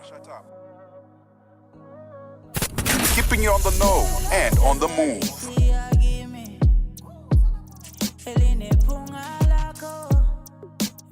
Mpumelelo Ngubeni. Tami Ngubeni talks money. Africa in business. 4 till 5 p.m. 5 till 6. We put on a little bit more color. Vue d'Afrique. With Joël Moteba. We go to East and Central Africa and find Darubinia Africa with I am 8 billion people. I'm Shakif. Madapiri gives us some life. Zochi Tika. 7 till 8 p.m. Maria Mokumalo comes in 8 till 9. We get some useful knowledge. Kalodiscopia. 9 till 10. We take a look in Africa and beyond. Africa World Hour with Sipiso Makwetla. And we close it up with some love. The Hotlines with Shailen Dikumana. 10 till 12 p.m. on Channel Africa. Across borders, across time zones. On air, online. This is Channel Africa. Africa has a voice, and that voice is Channel Africa. It keeps you in motion, speaking, singing, questioning, rising. Wake up with Rise and Shine 6 till 9. Peter and Asanda, as they bring you breaking news, sharp analysis, and the voices that shape the day. At mid-morning, we get on the move with Palesa and Benjamin, digging into the African lifestyle, people, and the things that make Africa smile. 12 till 1, Africa Update with Lulu Kabu, getting in-depth, powerful stories, and the perspective you won't hear anywhere else. The Upside, 1 till 4, live and real, with Debucho Likweleni and Nompumelelo Ngubeni. Tami Ngubeni talks money. Africa in business. 4 till 5 p.m. 5 till 6. We put on a little bit more color. Vue d'Afrique. Every triumph, not just reporting history, but shaping the conversations that define Africa's future. For brands, media planning, and advertisers, Channel Africa is more than just a platform. It's an opportunity. With Joël Moteba, we go to East and Central Africa and find Darubinia Africa with I am Shakif. Madapiri with 25 compelling shows covering current affairs, sports, business, music, and lifestyle. We deliver an engaging Pan-African audience ready to connect, invest, and act. Multi-award winning, internationally recognized some life. Zochitika, 7 till 8 p.m. Digitally accessible across the globe. When Africa speaks, the world listens, and Channel Africa makes sure of it. For business, for culture, for Africa. Partner with Channel Africa. Mariamo Kumalo comes in 8 till 9. We get some useful knowledge. Kalodiscopia. 9 till 10. We take a look in Africa and beyond. Africa World Hour with Sipiso Makwetla. And we close it up with some love. The Hotlines with Shailen Dikumana. 10 till 12 p.m. on Channel Africa. Across borders, across time zones. On air, online. Because Africa's voice is the future. This is Channel Africa. Africa has a voice, and that voice is Channel Africa. It keeps you in motion, speaking, singing, questioning, rising. Wake up with Rise and Shine 6 till 9. Peter and Asanda as they bring you breaking news, sharp analysis, and the voices that shape the day. At mid-morning, we get on the move with Palesa and Benjamin, digging into the African lifestyle, people, and the things that make Africa smile. 12 till 1, Africa Update with Lulu Kabu, getting in-depth, powerful stories, and the perspective you won't hear anywhere else. The Upside, 1 till 4, live and real. The Indie Shams. Indies Amshini. Hey, sometimes languages can be so difficult to pronounce. That's one is titled Indies Amshini. What's Indies Amshini? It's an airplane. Yeah. Okay. Well, we have Lulu Kapu here in studio to not just give me a language lesson, but to also let us know what's coming up on today's Africa Update. Morning, Lulu. Good morning. Happy Tuesday. Happy Tuesday. Yeah, no, today's a proper winter morning. Hey. Not that bad, really? Yeah, maximum of 19. Minimum. Okay, yes, yeah, it is colder than usual. Mm-hmm. Yeah. All right, so today a lot is happening. One of the big stories coming out from Ghana with Ghana temporarily closing their U.S. embassy because of following an investigation into a visa scam. People made to pay extra money. There was some fraud that was taking place there, and it's something that we're going to be unpacking with our correspondent in Ghana, Erica Mawena Egbeta, who'll unpack that for us and just let us know how long the closure is going to be for, and the impact of people who are already, in the U.S., whether applying for visas and so on, what the process, how that will be impacted. And then also, South Africa's Film and Publications Board is commemorating the National Child Protection Week. Raising awareness around online safety. I mean, online, easily accessible. Every child, most schools now are using either tablets or iPads, and it's easily accessible. Yes, there are security measures in place, but when at home, what happens? How much time do they spend on their gadgets and things like that? And then a lot coming up as well with Brazil as well. The Brazilian ambassador to South Africa highlighting the deep historical and cultural relations between Brazil and Africa during Africa Day celebrations. Africa Day was on Sunday, the 25th. Yes. So I think celebrations will continue until the end of May. 100%. It's Africa Month. Of course, it's Africa Month. So something to unpack, a lot coming up on Africa Update. Yeah, well, speaking about the Film and Publication Board, the breaking news of the sad news of the passing of South African actor Presley Chonyaka. It's very, very sad. What a talented young person. Very talented. What a talented young person. And 40 is so young. Exactly. 40 is so young. Young person. Yeah. And I was listening as I was driving into work. Somebody was saying how there's a meme. I don't remember that meme, but apparently there's a meme where he's saying something quite funny. And I'm sure he's so meme worthy. I'm sure he has a lot of those.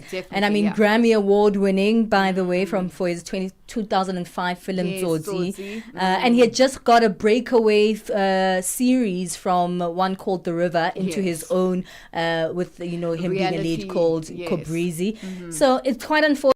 RIP and our condolences to his friends and family. Well, that's how we leave it here on The Move. Catch us again tomorrow. Leave you with this one titled Holiday.